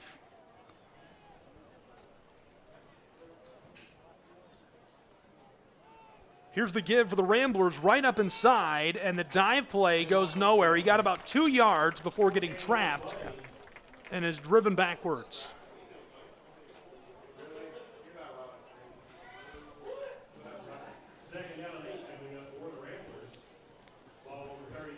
We got to get back to where we was at, running to the edges right now. Dade County's got, looks like they got 35 people in the middle of the field right now. Jaden Simpson playing at left tackle for the Ramblers. Centel, the lone receiver, split out wide. Here's the snap. Edwards wants to throw from the shotgun, distributes to the close side, caught on the 35, spin move. Williams drives his way towards the 40 and tackled down after a nice gain of about 4 yards to the 39-yard line of Lafayette, but they still have a long way to go if they want to move the chains. I didn't even get to see him even come out. I thought he was still behind the line blocking, but he etched his way through for a nice little pickup right there. Porter Centel will carry in the play for the Ramblers. The football is on their 39-yard line on the close hash marks as they are working right to left. They need about 3 yards to move the chains and keep the drive alive. 90 seconds gone in our third quarter. Lafayette leads by 3, 10-7. Williams in motion. Returns. Again. Give to the right side. Walden loses a helmet, and this one is enough to move the chains. A 4-yard gain. 1st and 10. The helmet came out on the back end of the play. One of the guards lost his helmet. It was Elijah Rapier, and I thought it was the football, Butterbean. I saw that roll across the backfield. I did too, and I'm like, then I saw it was a helmet, and I'm like, I was hoping and praying to the good Lord that there wasn't no head in it. 10-7. Ramblers move the chains and keep the drive alive to open this second half. 1st and 10, moving right to left. Ramblers have the football at the 43-yard line of their own side of the field. Edwards drops back, rolling to the far sideline, tosses a bomb down the sideline to Centel. Oh, what a catch. He caught the ball, but he's out of play. Air Jordan, he gets up there and gets a hold of it. but just can't get his feet in bounds. What effort. He was a whole arm above everybody. That was incredible. Really good physicality. He gets about 4 foot in the air. Wasn't that bad of a throw off a back foot by Dax. 2nd and 10 again from the 43-yard line of their own side of the field. It's the Ramblers. 9:43 to play in this third quarter. Edwards fakes the give. A pitch play to the close side. Oh, baby. Big man rumbles for 2 yards.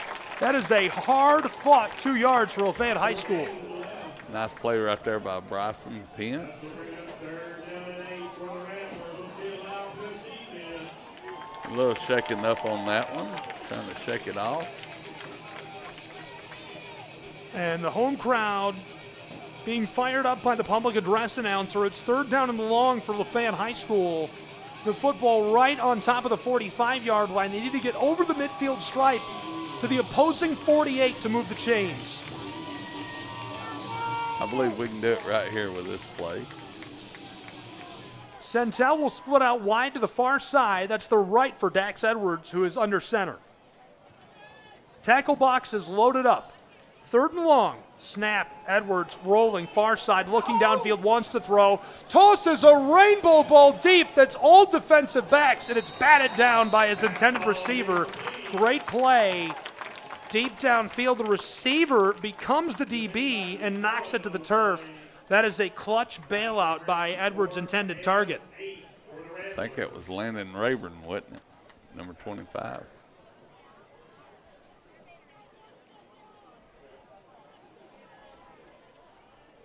Punt unit is on for Lafayette High School, led by Williams. Number 5 has come into his own carrying the football. He has been a menace on the ground. 8:40 to play in this third quarter. Ramblers lead by 3, 10-7 as they'll punt it away. Set nice from punt. the 40. That is a great punt. Takes a Rambler-friendly bounce at the 20 inside of the Keep 15. Rolling towards the 10, and Lafayette lets it go all the way to the 12-yard line. And so taking over, it'll be an 88-yard distance to drive to the end zone if the Wolverines want to get back on top. That was a good punt right there. Nice roll.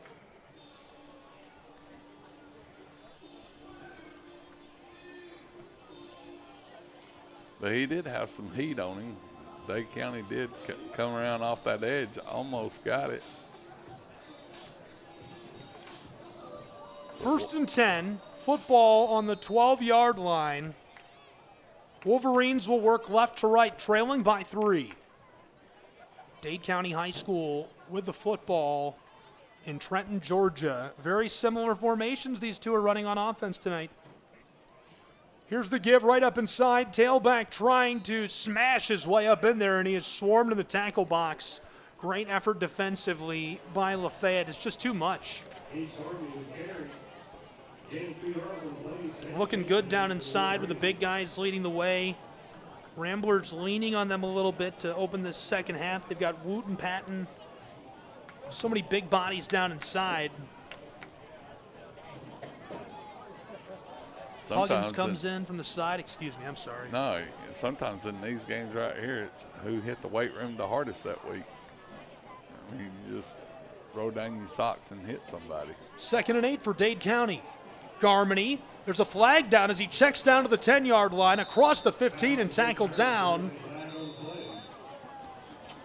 Wolverines man gets a nice little gain, but I'm assuming it'll be washed away. That's Nate Hurst on the catch and run. The senior gets it. It would have been 3rd and short, but after the flag, a false start against the Wolverines. They're going to back them up towards their own end zone.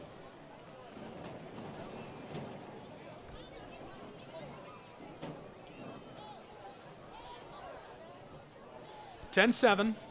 Lead in the back pocket of the Lafayette Ramblers with 7:38 to play in our third quarter.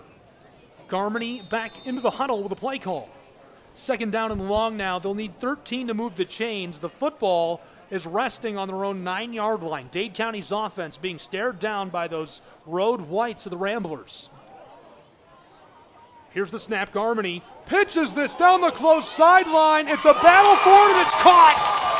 What a snag First and 10 on a 25-yard ball through the air to Cash. Money, baby.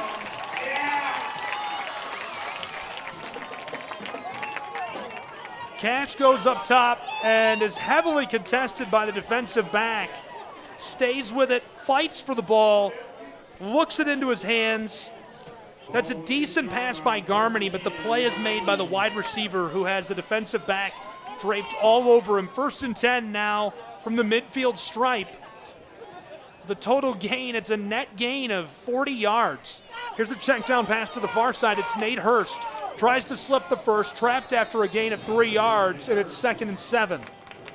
Football working left to right for Dade County's Wolverines as they've crossed the midfield stripe. It's 2nd down and long from the 48 of Lafayette. 6:40 to play in our third quarter and a 3-point game.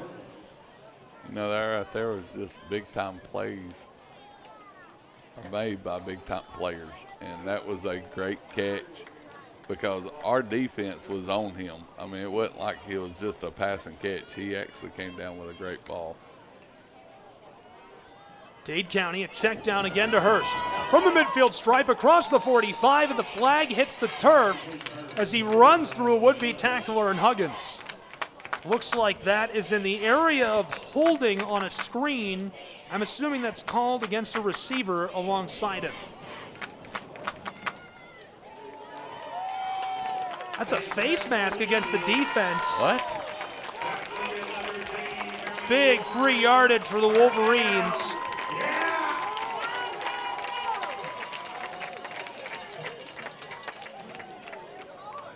Did not see that. I saw the hold, but I didn't see the face mask. Big time gain for the Wolverines of Dade County, who has 6 minutes left to play in this third quarter, are knocking on the door of the red zone. In trouble, Garmany pitches it away, and the football regathered but blown dead.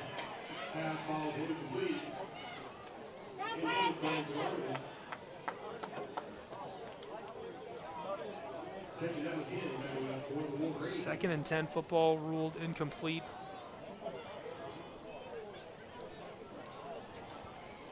A lot going on.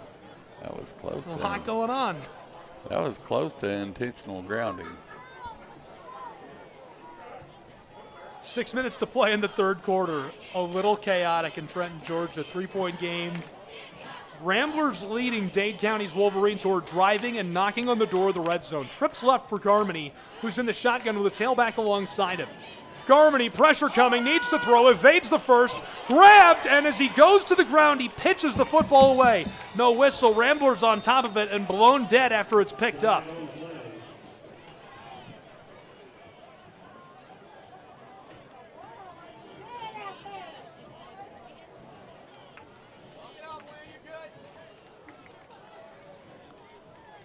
For the moment, it's 3rd and 10. We've got a flag that's assessed by our referee against Dade County's Wolverines.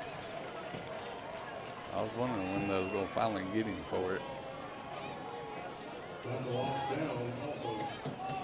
You know, I think we're on a tough point. You know, I'm a big football purist. I've been a big vocal supporter of the changes to the MLB this year, but I'm a football purist. I don't want anybody changing any rules about American football. We're at a really tough point with football. I mean, the quarterback is wearing a Guardian cap in the game. We're having people treat this game differently than ever before and having to have tough conversations about things like intentional grounding and how we treat our equipment and how we feel about these types of things. He's in trouble right off the snap. 3 defenders in the backfield. Screaming down on him is Hagan English, followed closely by a pair of teammates and Riley Arthur. Just able to get that away, and now it's 4th down and forever for the Dade County Wolverines. Well, really, if you look at it, their whole team, but about 4 guys, has the Halo helmets on. And, you know, some people say good things about them, some people say bad.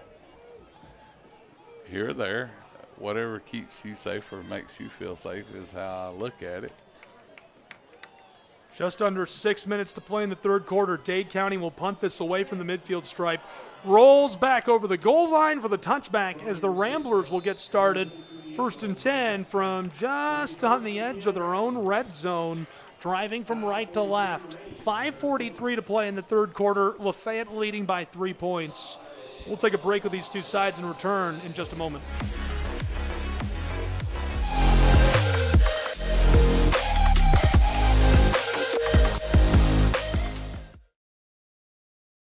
The Southeast Sports Network is now on Amazon Fire TV. Now you can download the SESN app and watch on any Amazon-enabled device, such as your Fire Stick. The easiest way to download the app is to go to our website, find the Watch SESN tab, and click Fire TV app. Then just select your device from the list. That's it. Free and easy. Enjoy watching the Southeast Sports Network on your Fire TV, Fire Stick, or Fire tablet with just a few clicks. Short gain. He'll get about 2 yards, and Lafayette will continue to work right to left. Football down to the 21, 22-yard line as they lead by 3. I think we're about to see a very long, slow, methodical drive. You know, them top hits right there that you don't know that's coming. I mean, your eyes are downfield. You're just running. The next thing you know, you're being slammed on the ground. Them hurt, I think, more than anything. Ramblers give it to the far side and smacked in the backfield. Tailback is crushed as he can't escape.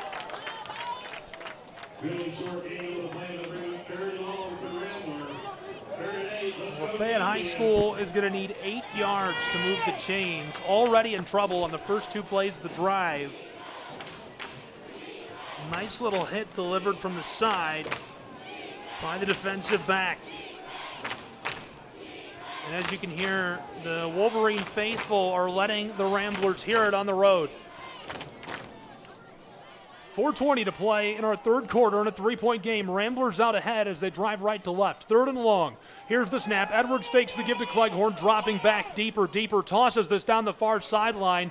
Caught near the line to gain. Was he in bounds? Looks like they will say he's in bounds, but out shy of the line to gain. And is there a flag down? Yeah, in the backfield. Holding. There wasn't nobody even around him. So they'll march this back after the gain, wiping it away.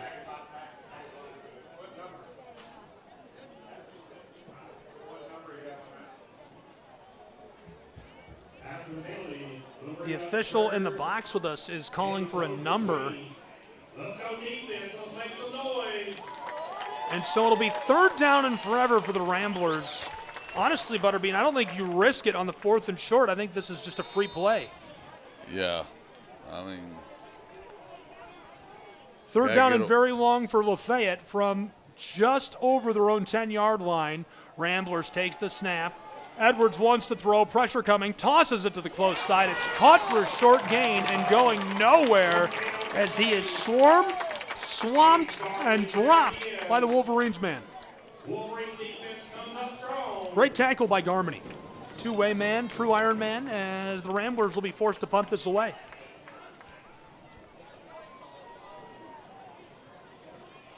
Well, your back's against the wall right here. You got to make sure the snap is good and the punter catches it, because this ain't no fun spot to be at. No, you really need a good snap from your long snapper in this situation. I love the TV crew of Dade County. They've got a student TV crew, and they're a riot. Snap inside of the 5 is sent away from right to left. Down across the 45, midfield stripe. This one pinballs its way over to the sideline, and the Ramblers watch as this one is out just behind midfield. 52 yards from the end zone. Dade County's Wolverines will take over, trailing by 3 with 2:55 to play in the third quarter. All right, there was a good 40-yard punt.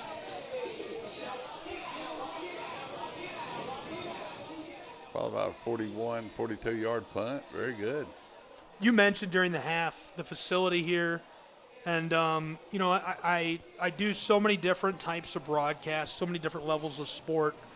Definitely always pay attention to how schools treat the media, and very impressed with Dade County. Very responsive. Jeff Poston, first-class head coach. Super impressed with the local media, too. Good friends of ours involved with the same media group. School put us in the press box with a good spot, and we're very thankful for that. It makes it a lot easier to put a good show on for the folks at home. And, you know, that's just how it's supposed to be. You just don't need to be playing these games and playing checkers when you're talking about regional media. My big thing is I think the exposure for these athletes could be a lot better if the media had better access to them and they were treated more properly. Oh, yeah. Second and medium, Dade County Wolverines up inside and a gain of about 1.5 yards. Third down now for Dade County, who only needs 2 yards to move the chains. 2.25 minutes to play in our third quarter in a 3-point game. You would be amazed how who you come with affects how people treat you. Oh, yeah. It's a big difference.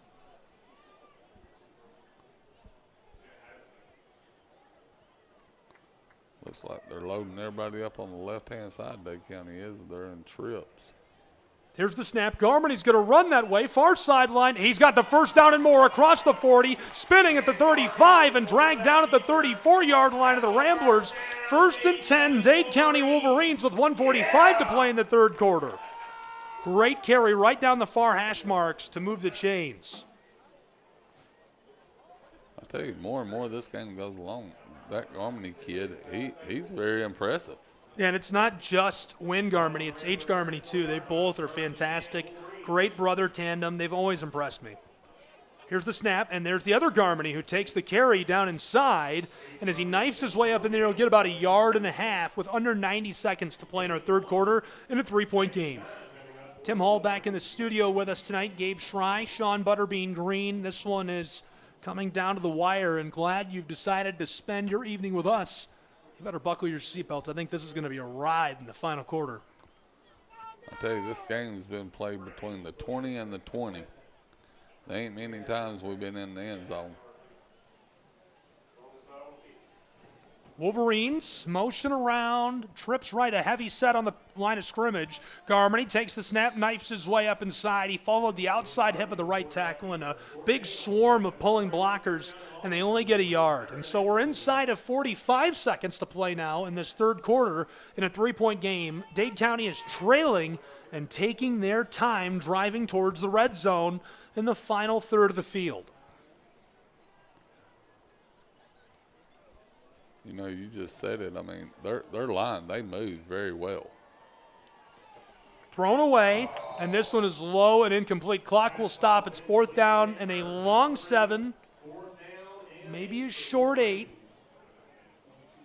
Wolverines have 22 seconds to play in this third quarter in a 3-point game with the ball just outside of the red zone. It's on the 31-yard line of the Ramblers.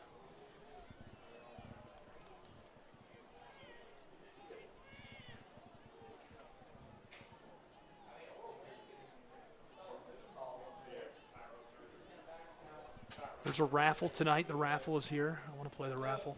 I did. Did you play the raffle? Yes. If you win the raffle on air, I'm gonna go nuts. I hope y'all just pick my number. That's crazy. Do it for the Vine. Is that the orange tickets? Here's the snap from the shotgun. 4th and long. He's in trouble. Tossed away and incomplete. Garmony fleeing Rambler defenders. A menacing presence in the backfield. They chase him, and as he falls, he throws it away. Kevin Patton was right there, and the big guy forces him to just toss this football into the turf grass. Turnover on downs, 1st and 10, Lafayette Ramblers, 16 seconds to play in the third quarter. They lead by 3 and will drive from right to left from their own 31-yard line in the very center of the field. I never pass up a good raffle at a high school. They always got the good ones, like the 50-50, or always got like a gun raffle or something. I mean, it's always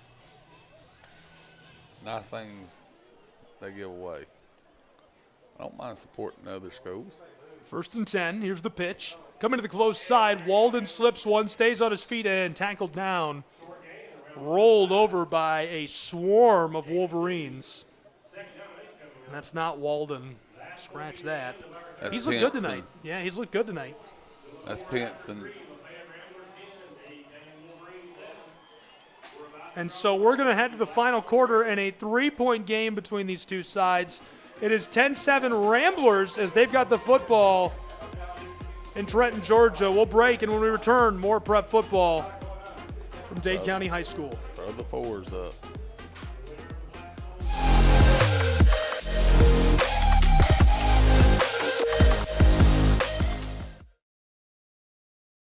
The Southeast Sports Network is now on Amazon Fire TV.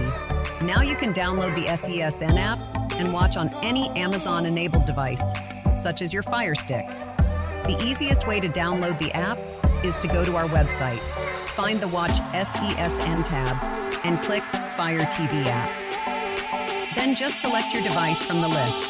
That's it. Free and easy. Enjoy watching the Southeast Sports Network on your Fire TV, Fire Stick, or Fire tablet with just a few clicks.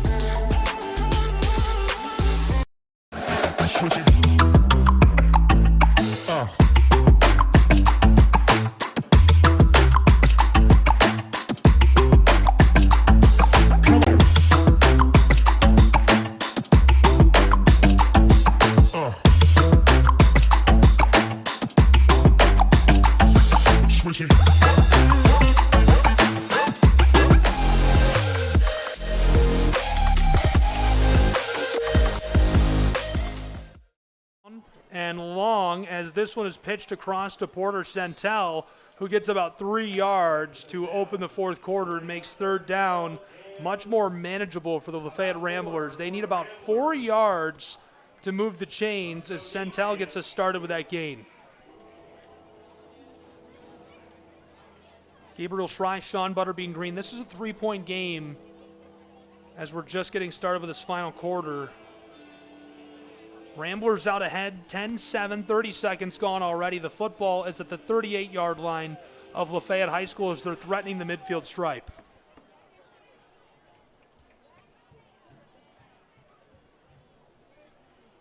From left to right go the Ramblers. They need 4 to move the chains. Here's the snap. Edwards rolling far side. Long ball downfield, tipped and dropped. Looking for Centel, and it's knocked away by the defensive back Hurst, who's had so many big plays on offense. This time he prevents what would have been a massive shift of the chains.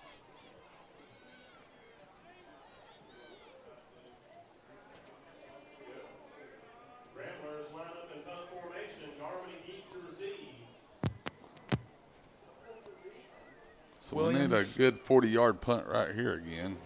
Be a nice 50-yard punt. Williams is on to deliver. It'd be nice to punt it, him catch it, drop it, and we pick it up. That would. Williams sends it away to be fielded back near the 25. He lets it go. Ramblers chasing this down as it rolls back all the way over the 20 to the 17-yard line. And so a long way to go. They'll need 83 yards if they want to score. Trailing by 3 with 10:56 to play. Dade County's Wolverines will take over way back inside of their own 20, driving right to left of the football. That was about a good 48-yard punt right there. He's getting some good rolls off his punts.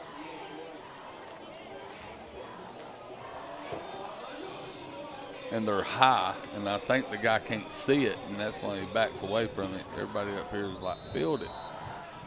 But black skies and light shining at you, it hurts. First and 10, Dade County right up the gut. This is 2 yards. Good carry inside. Garmany gives it to his brother. Short gain, and the clock starts to roll in Trenton, Georgia. Time is growing short quickly between these Ramblers and Wolverines. Dade County must find a way to put a drive together here. They can't afford to turn the ball over. LaFayette would be happy to walk away with a 3-point win after chipping through a field goal way back in the early stages of our first half. Wolverines are more than capable of pulling off this drive for the score. 2nd down and 8. From shy of their own 20. Garmity's in trouble and dropped deep behind the line of scrimmage on a big-time sack.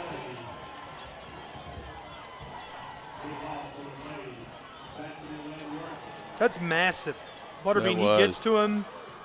Nowhere to go. That is big-time stuff. And that was just textbook sack. I mean, he was running full speed, broke down, and just laid the boom on him. Riley Arthur again making the big play in the backfield. Garmity and his offense now facing down a 3rd and 17 situation from their own 19-yard line. But Scratch that, it's at the 11-yard line. You can't count this Garmity kid out, though. No, these Garmity brothers are really special in my opinion. They've been great for a long time for Dade County High School. They're going to take a break, so we will as well. And when we return, can Dade County keep the drive alive? 9:22 to play in a 3-point game.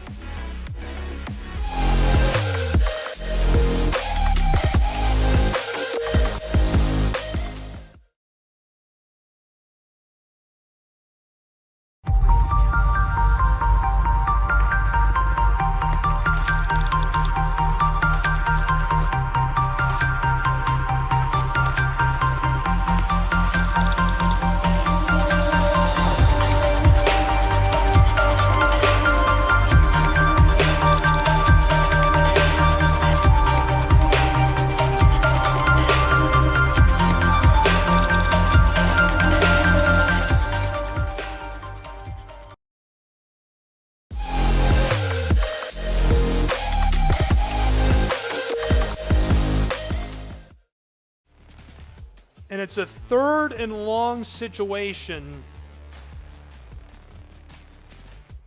Wolverines really need to convert here. Quarterback on the end zone line, rolls out 10, 15, running down the sideline, 20, tiptoes his way towards the 25. He stepped out. And so it's going to be 4th down and about 5, maybe 6 yards. They need to move the chains. 9:13 to play. I don't think they can afford to wait to go for this. I think they have to go for it. They got to go for it. I mean, Dade County has the ball. They're working right to left. We're in the 4th quarter. 9 minutes, 13 seconds to play in a 3-point game. Dade is losing to the Ramblers.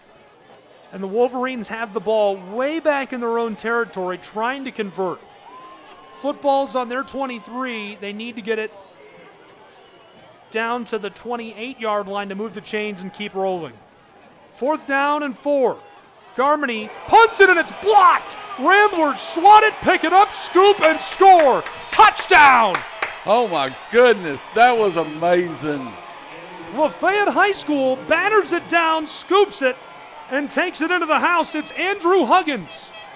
Andrew, what a play. Play of the game right there by Andrew Huggins. Wow. And the Ramblers celebrate in style as they have taken the lead and extended it to 16-7.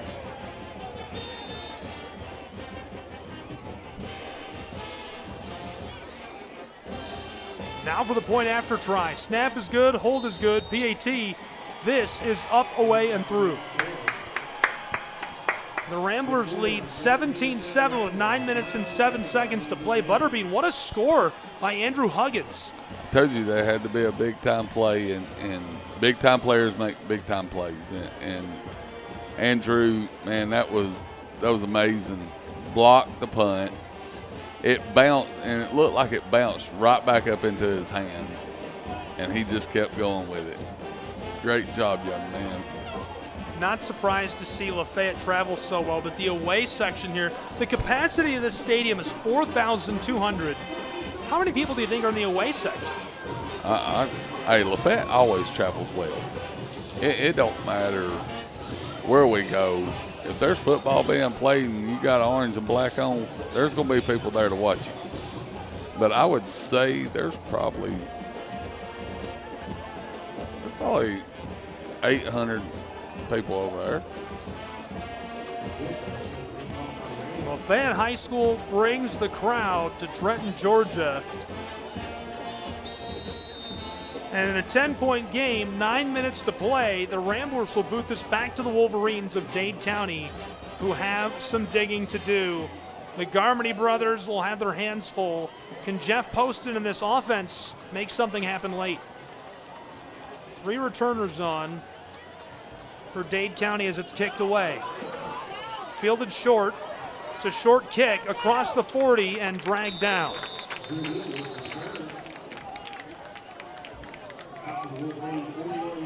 Looked like about a 10-yard return right there on a pooch kick.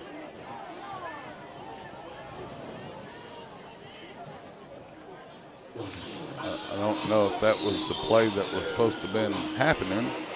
Ethan Thompson a little aggravated.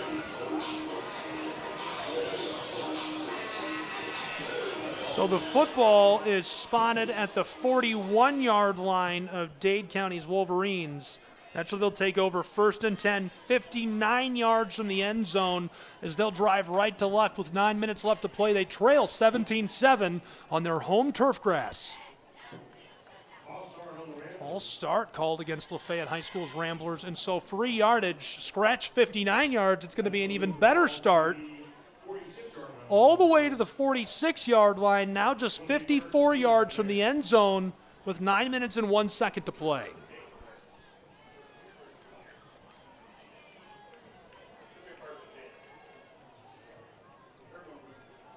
Moving the chains, it'll be 1st and 10. So it was a false start on the kick. Correct.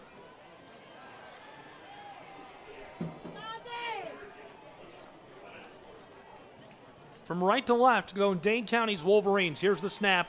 Quarterback drops back. Garmany tosses a laser, caught at the opposing 45. 1st and 10, they move the chains on the first play of the drive. Beautiful toss downfield, and this one is hauled in immediately by Cash Christensen.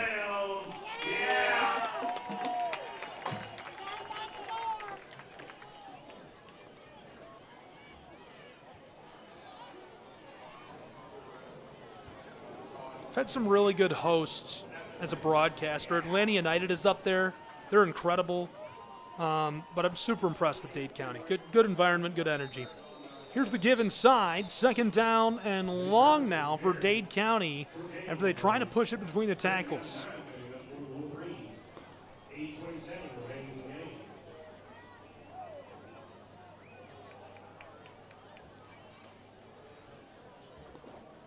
I'm telling you, our front 3 defensive linemen, I mean, they're pretty muscular up kids, and it's going to be hard to run right down the middle on them. Dade County on 2nd down and 9.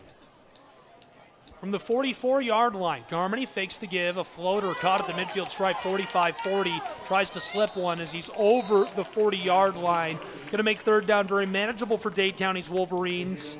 Steps out on the close sideline. They need about 3 yards. This right here is going to be a very crucial play for Lafayette's defense. You really can't send the house, but you'd like to send somebody just to put some pressure on him. He don't do well under high pressure. But them little 5-yard little plays right there can eat a defense up if you're not careful. 3rd down, Wolverines give it to the close side, wrapped and dropped in the backfield. They got him by the ankle. He couldn't escape, and the Wolverine is swarmed by a pair of Ramblers. 4th down and long. They need about 6 yards to move the chains. I tell you, number 9 is leading the class out there on how to tackle. He's hitting low. 4th down and a long medium. 2 receivers split out close to the tackle box for the Dade County Wolverines. Garmany wants to throw, drops back in the shotgun. The toss is incomplete. Turnover on downs to the Ramblers, who will take over leading by 10, 17-7. They'll have the football just shy of the midfield stripe as they work left to right, and there's 6.5 minutes to play.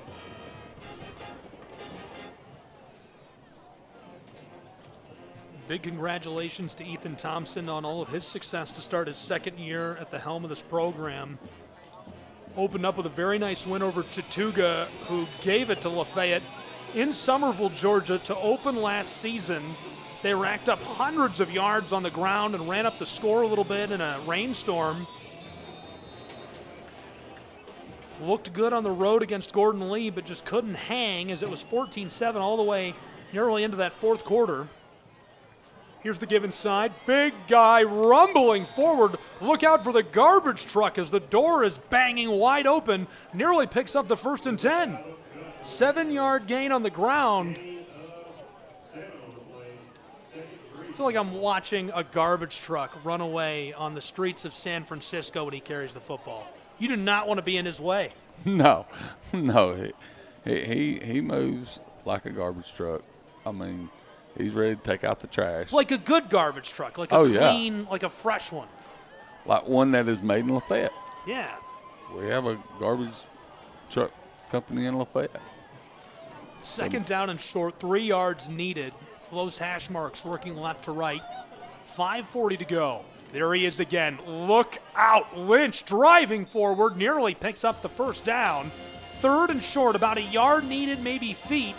Man, they're going to put him right on the midfield stripe. They're moving the chains. They are. 1st and 10, Lafayette High School, the freebie. But they are showing that the workout in the workout rooms are paying off. I'm super impressed with Lynch. He entered today already at 10 carries, 40 yards on the season. Give him another dozen yards on this drive so far as he is working it between the guards. 5 minutes to play in a 10-point game. Ramblers in the lead as they'll come back to the line of scrimmage. 1st and 10 right on top of the 50-yard line. One split out wide at Centel. Edwards, far side, goes Williams. He's tripped up in the backfield and goes down at the original line of scrimmage. No gain, no loss. 2nd and 10 from the 50. You know, we was talking about number 9 for Lafayette. That I finally remembered who that is. That is Dejon Carruthers.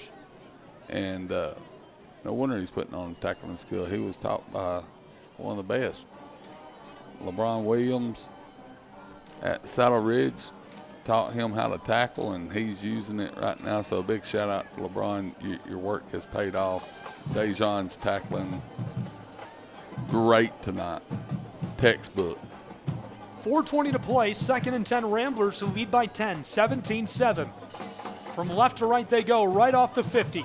Give down inside and rolled end over end. A nice carry, but nowhere to go for the ball carrier Cleghorn as he only gets 3.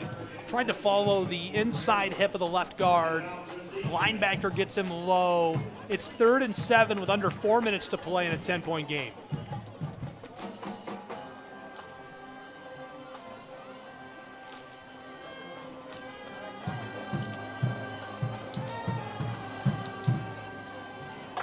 Centel brings the play call to the huddle for the Ramblers of Lafayette.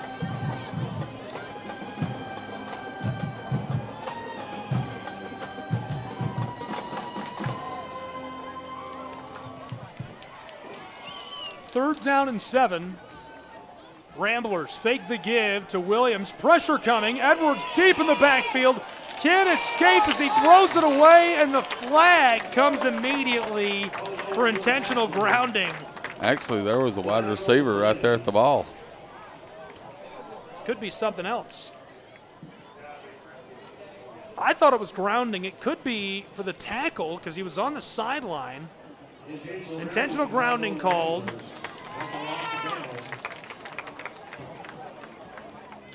And so they'll move Edwards back after he tosses that away. And now 4th down and forever. Football moved back from the midfield stripe to the 36-yard line of Lafayette. They're going to go ahead and punt this away.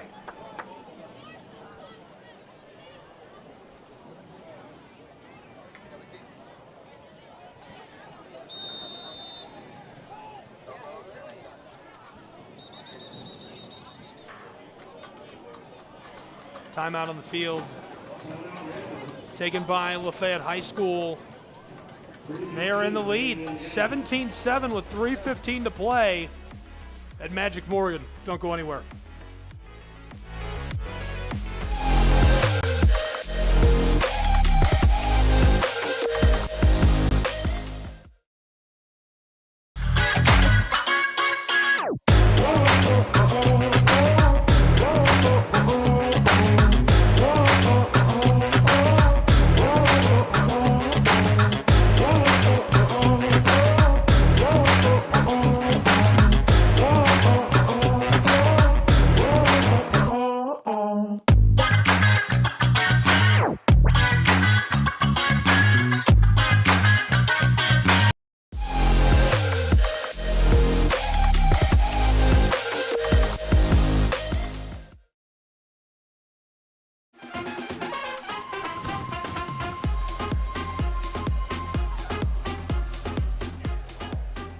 Back at the campus of Dade County High School, punt is away for Williams. That is a bad punt. After a day of excellent punting, this one is botched late in our fourth quarter, 3 minutes, 8 seconds to play. And the football goes out on the midfield stripe. What a spot for the Wolverines of Dade County. Can they take advantage?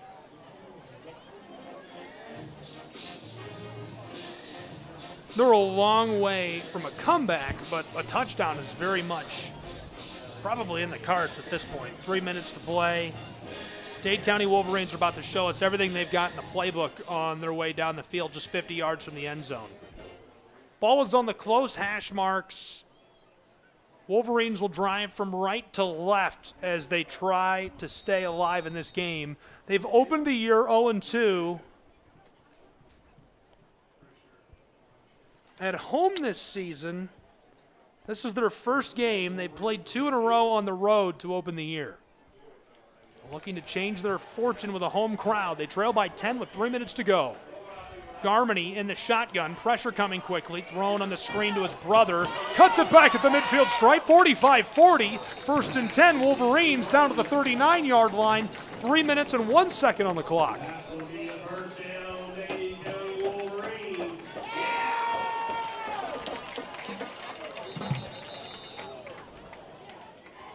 And we've got a player slow to rise for the Lafayette Ramblers. That kind of looks like Huggins.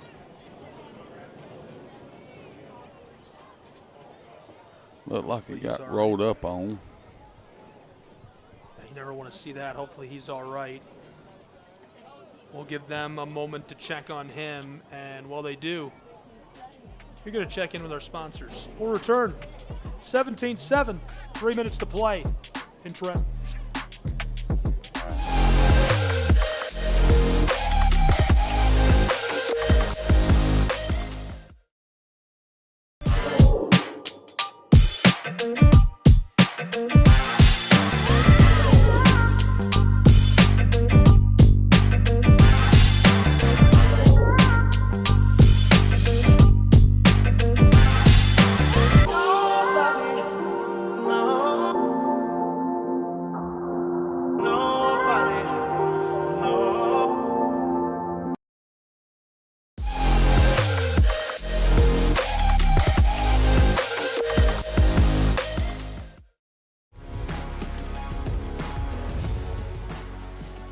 Back at Dade County High School. Glad you're with us. Gabriel Schrei, Sean Butterbean Green. 3 minutes, 1 second to play in what has become an instant classic between these two. Garmany takes the snap from the shotgun, tosses it deep and knocked down by the safety as the flag comes, I'm assuming against Bryson Cleghorn on the very end of the play. I don't see that. See him make the call.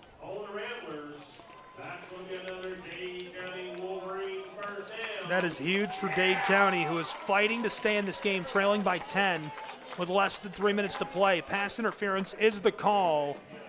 17-7, Lafayette High School.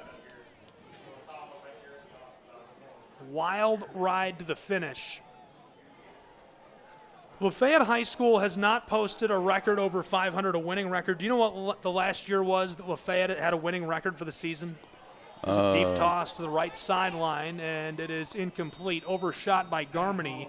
So it's 2nd and 10. Probably 2021, 2020. Over 500. Oh, well, they was Winning going record. to the playoffs that 2021 year, or 2020 year. They was going to the playoffs. I don't know if they was over 500, but I would say it was probably 2nd and 10, Dade County Wolverines. Garmany back in the shotgun, throws over the middle deep for the end zone, and it's incomplete. 3rd and 10 with 2:40 to play in a 17-7 game. Ramblers in front as Dade County trying to score late.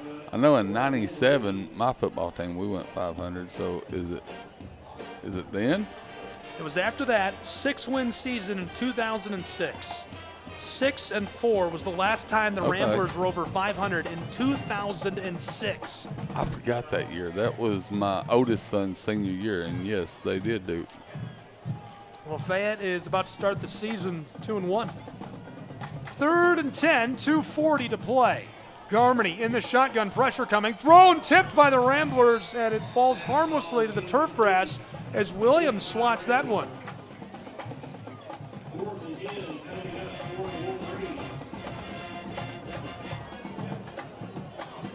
Fourth down and 10 for Dade County High School.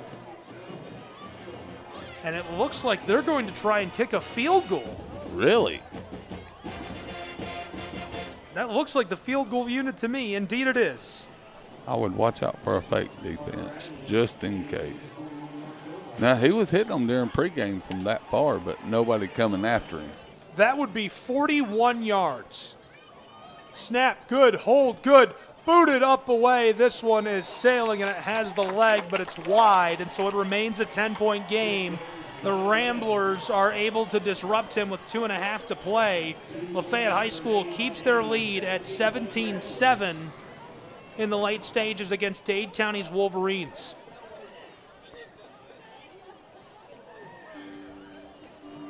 So that right there is really probably the best stop of the whole game. That's huge. I mean, after a big penalty, a big play, actually 2 big penalties, the passing interference and then the offsides on the kickoff and everything. So that was great for the defense to stay in there, stay focused, and come up with a stop. 1st and 10, Lafayette High School will drive from left to right from their own 24-yard line.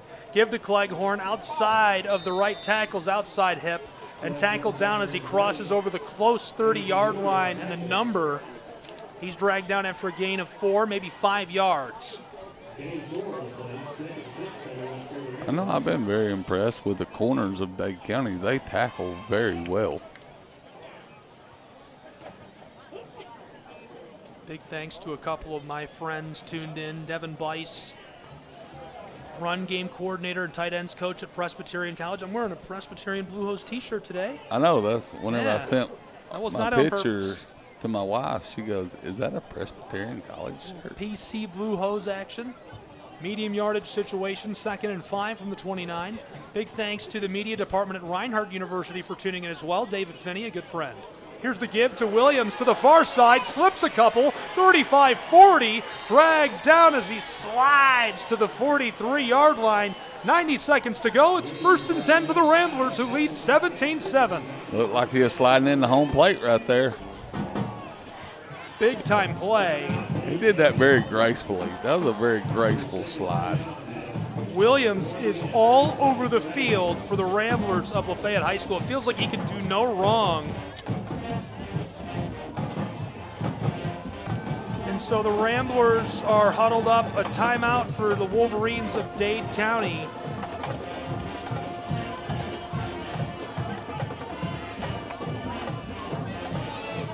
You know, at the very beginning of the game, Dade County was picking all the spots where we wouldn't, and now LaFayette has turned that. We're picking the spots that they're not.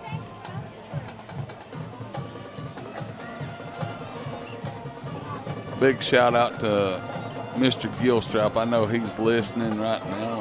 Thank you for listening to us. Your grandson's doing great out here.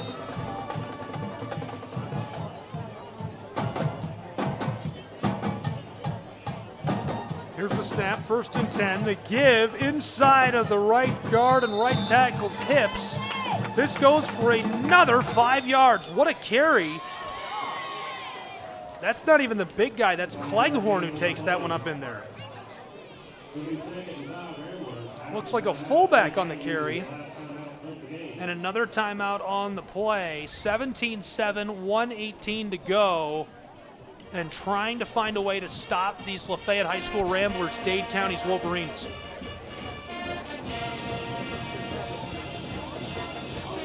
Glad you're with us. We'll have coverage all season long. Gabriel Schrei, my good friend, Sean Butterbean Green, Tim Hall back in the studio. Georgia 93.7 AM 1590 WQCH Radio. We also stream the games online, Southeast Sports Network, SCSNsports.com, NSBNsports.com. It actually appears on like 30 platforms, so we've got some great viewership. We've added about 20,000 viewers through the first couple games of the season, and just excited to be able to do that for Lafayette High School's football program. And like you said, I mean, it's crazy how you can stream now and get high school games throughout the country. Medium yardage situation. Big carry. Big guy. Keep running, big fella. Would-be tacklers down inside of the 30, 20-yard line. 1st and 10 Ramblers all the way into the red zone with 69 seconds on the clock. He makes it to the 17-yard line of Dade County.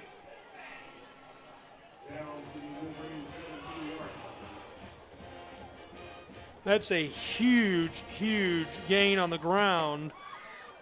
Tuscan Walden rolling through would-be tacklers.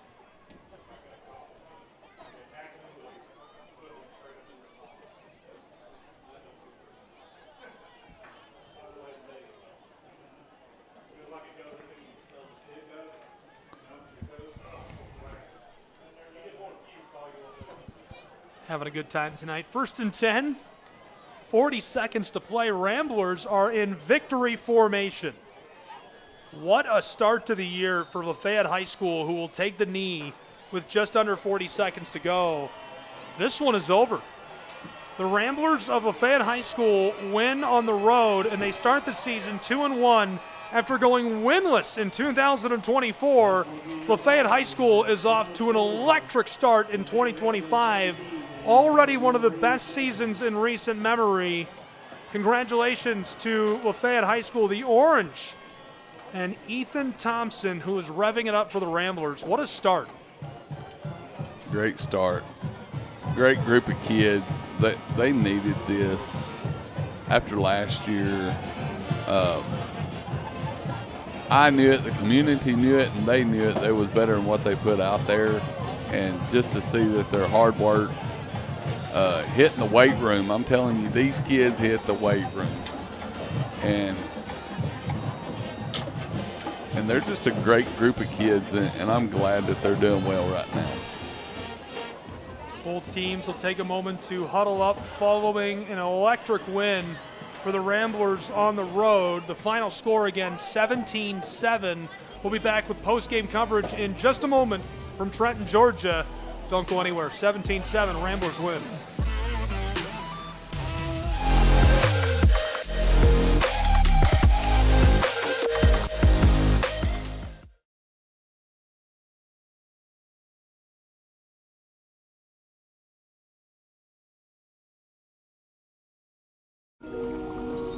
I'm worried about Mom.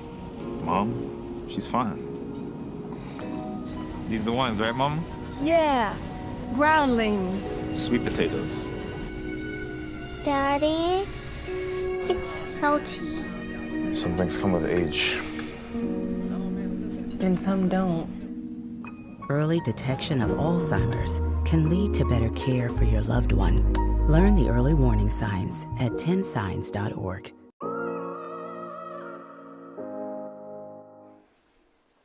Oh, okay. Go. Tell me when you're ready. And again, the final score in this one is going to be a Lafayette Rambler victory, 17-7 over the Wolverines of Dade County. Congratulations to Ethan Thompson and Lafayette High School's Ramblers. All games and events airing on the Southeast Sports Network and National Sports Broadcast Network are copyright material of Schrei Media and will be archived and available for replay inside of our platforms. Thank you for tuning in.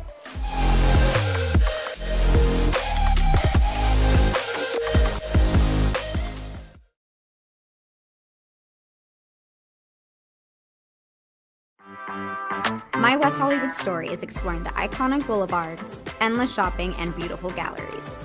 Inspiration is endless in West Hollywood. The neighborhood tells stories of established and emerging artists. You will find fashion and styles from all over the world here. A California sunset is the perfect way to end our day. We will take VIP tickets to this show every night. Our vacation is just getting started. This is our West Hollywood story. Come and find yours.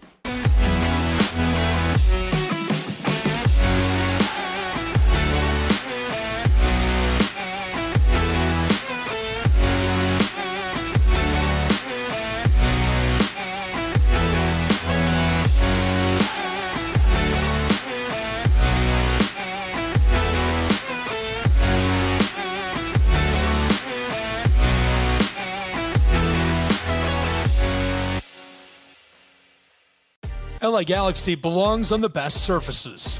Whether you're the best player or the best fan, every goal, every tackle, every last-second battle, it all requires precision, performance, and passion. The LA Galaxy trust AstroTurf to provide the best surfaces, because champions deserve the best. AstroTurf, the official synthetic turf and hybrid field building partner of the LA Galaxy. My dad was a farmer. And when I saw him on a horse, the guy was bigger than life. One of the things that he had a hard time doing was showing the emotion. Maybe it was because the way he was raised, or believing that men provide and they don't struggle. But we all struggle. I want to show emotion to my kids. I want them to know when I'm happy, I want them to know when I'm sad, and I want them to see me working through things. The biggest reward I get from being a dad is watching my kids accomplish a goal, watching them light up. Nothing brings a bigger smile to my face. So I make my kids a priority. Whether it's hitting a baseball, a dance rehearsal, you name it, I'm there. They're gonna remember that they grew up loved. Be brave. Be there every day. And allow your kids to know that it's okay to struggle. That even dad doesn't know the answer sometimes, but we're gonna figure it out together. Firearms are the #1 cause of death among kids, but we know that healthcare workers can make a huge difference. This is why prevention is absolutely critical. It starts with listening to the community, leaning in on those conversations to better inform what is the approach that you want to take. You are the champions for change. You can be the catalyst for integrating firearm injury prevention strategies into your practice and really benefiting your community. Let's agree to agree that we all have a role to play in ending this crisis. In Major League Baseball, you could dream with no limits. You could become your hero, steal the show, or even start a new club. You can meet the moment and exceed the hype. You can write a new chapter of history and let your city dream again. This season, anything can happen. Everyone has a ritual, that small thing that keeps us focused. A habit we never skip to clear our minds and elevate our performance. But what do you do to keep your head in the game, to drown out the self-doubt and support your mental health? Because being your best isn't just about taking care of your body. It's about taking care of your mind and mental health. Discover the resources you need to keep your mind focused and your mental health a priority.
Our South Carolina story is told through love. We always felt the need to take a moment for ourselves, and the ocean has always drawn us closer. Charleston was such a romantic destination, with its ancient oaks and beautiful walking paths through town. But we love hiking too, and Greenville gave us a perfect view. This is our South Carolina story. What's yours?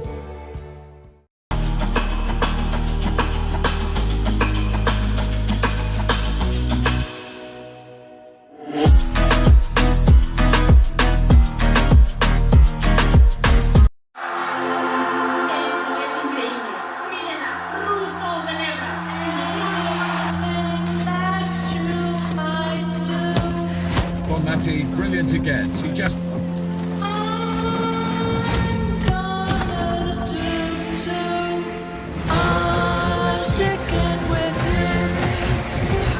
Preparation have begun as the world's best players set their sights on the tournament.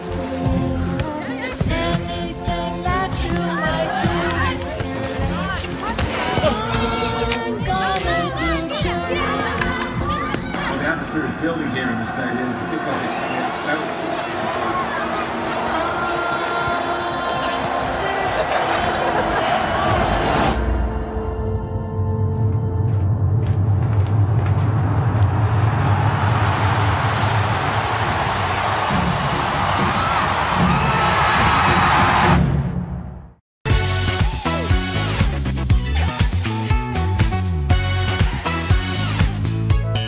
Well, it means a lot to the community. It means enhancing the community.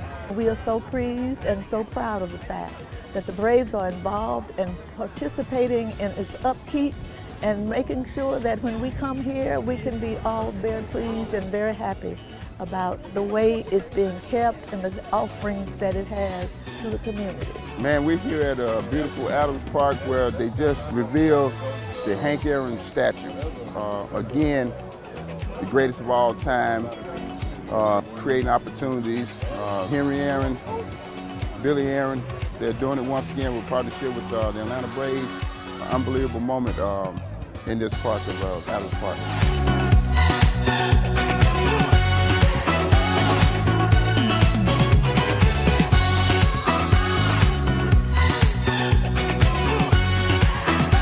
Big things for our kids, just to have the inspiration that, you know, maybe one day they can be the next Hank Aaron.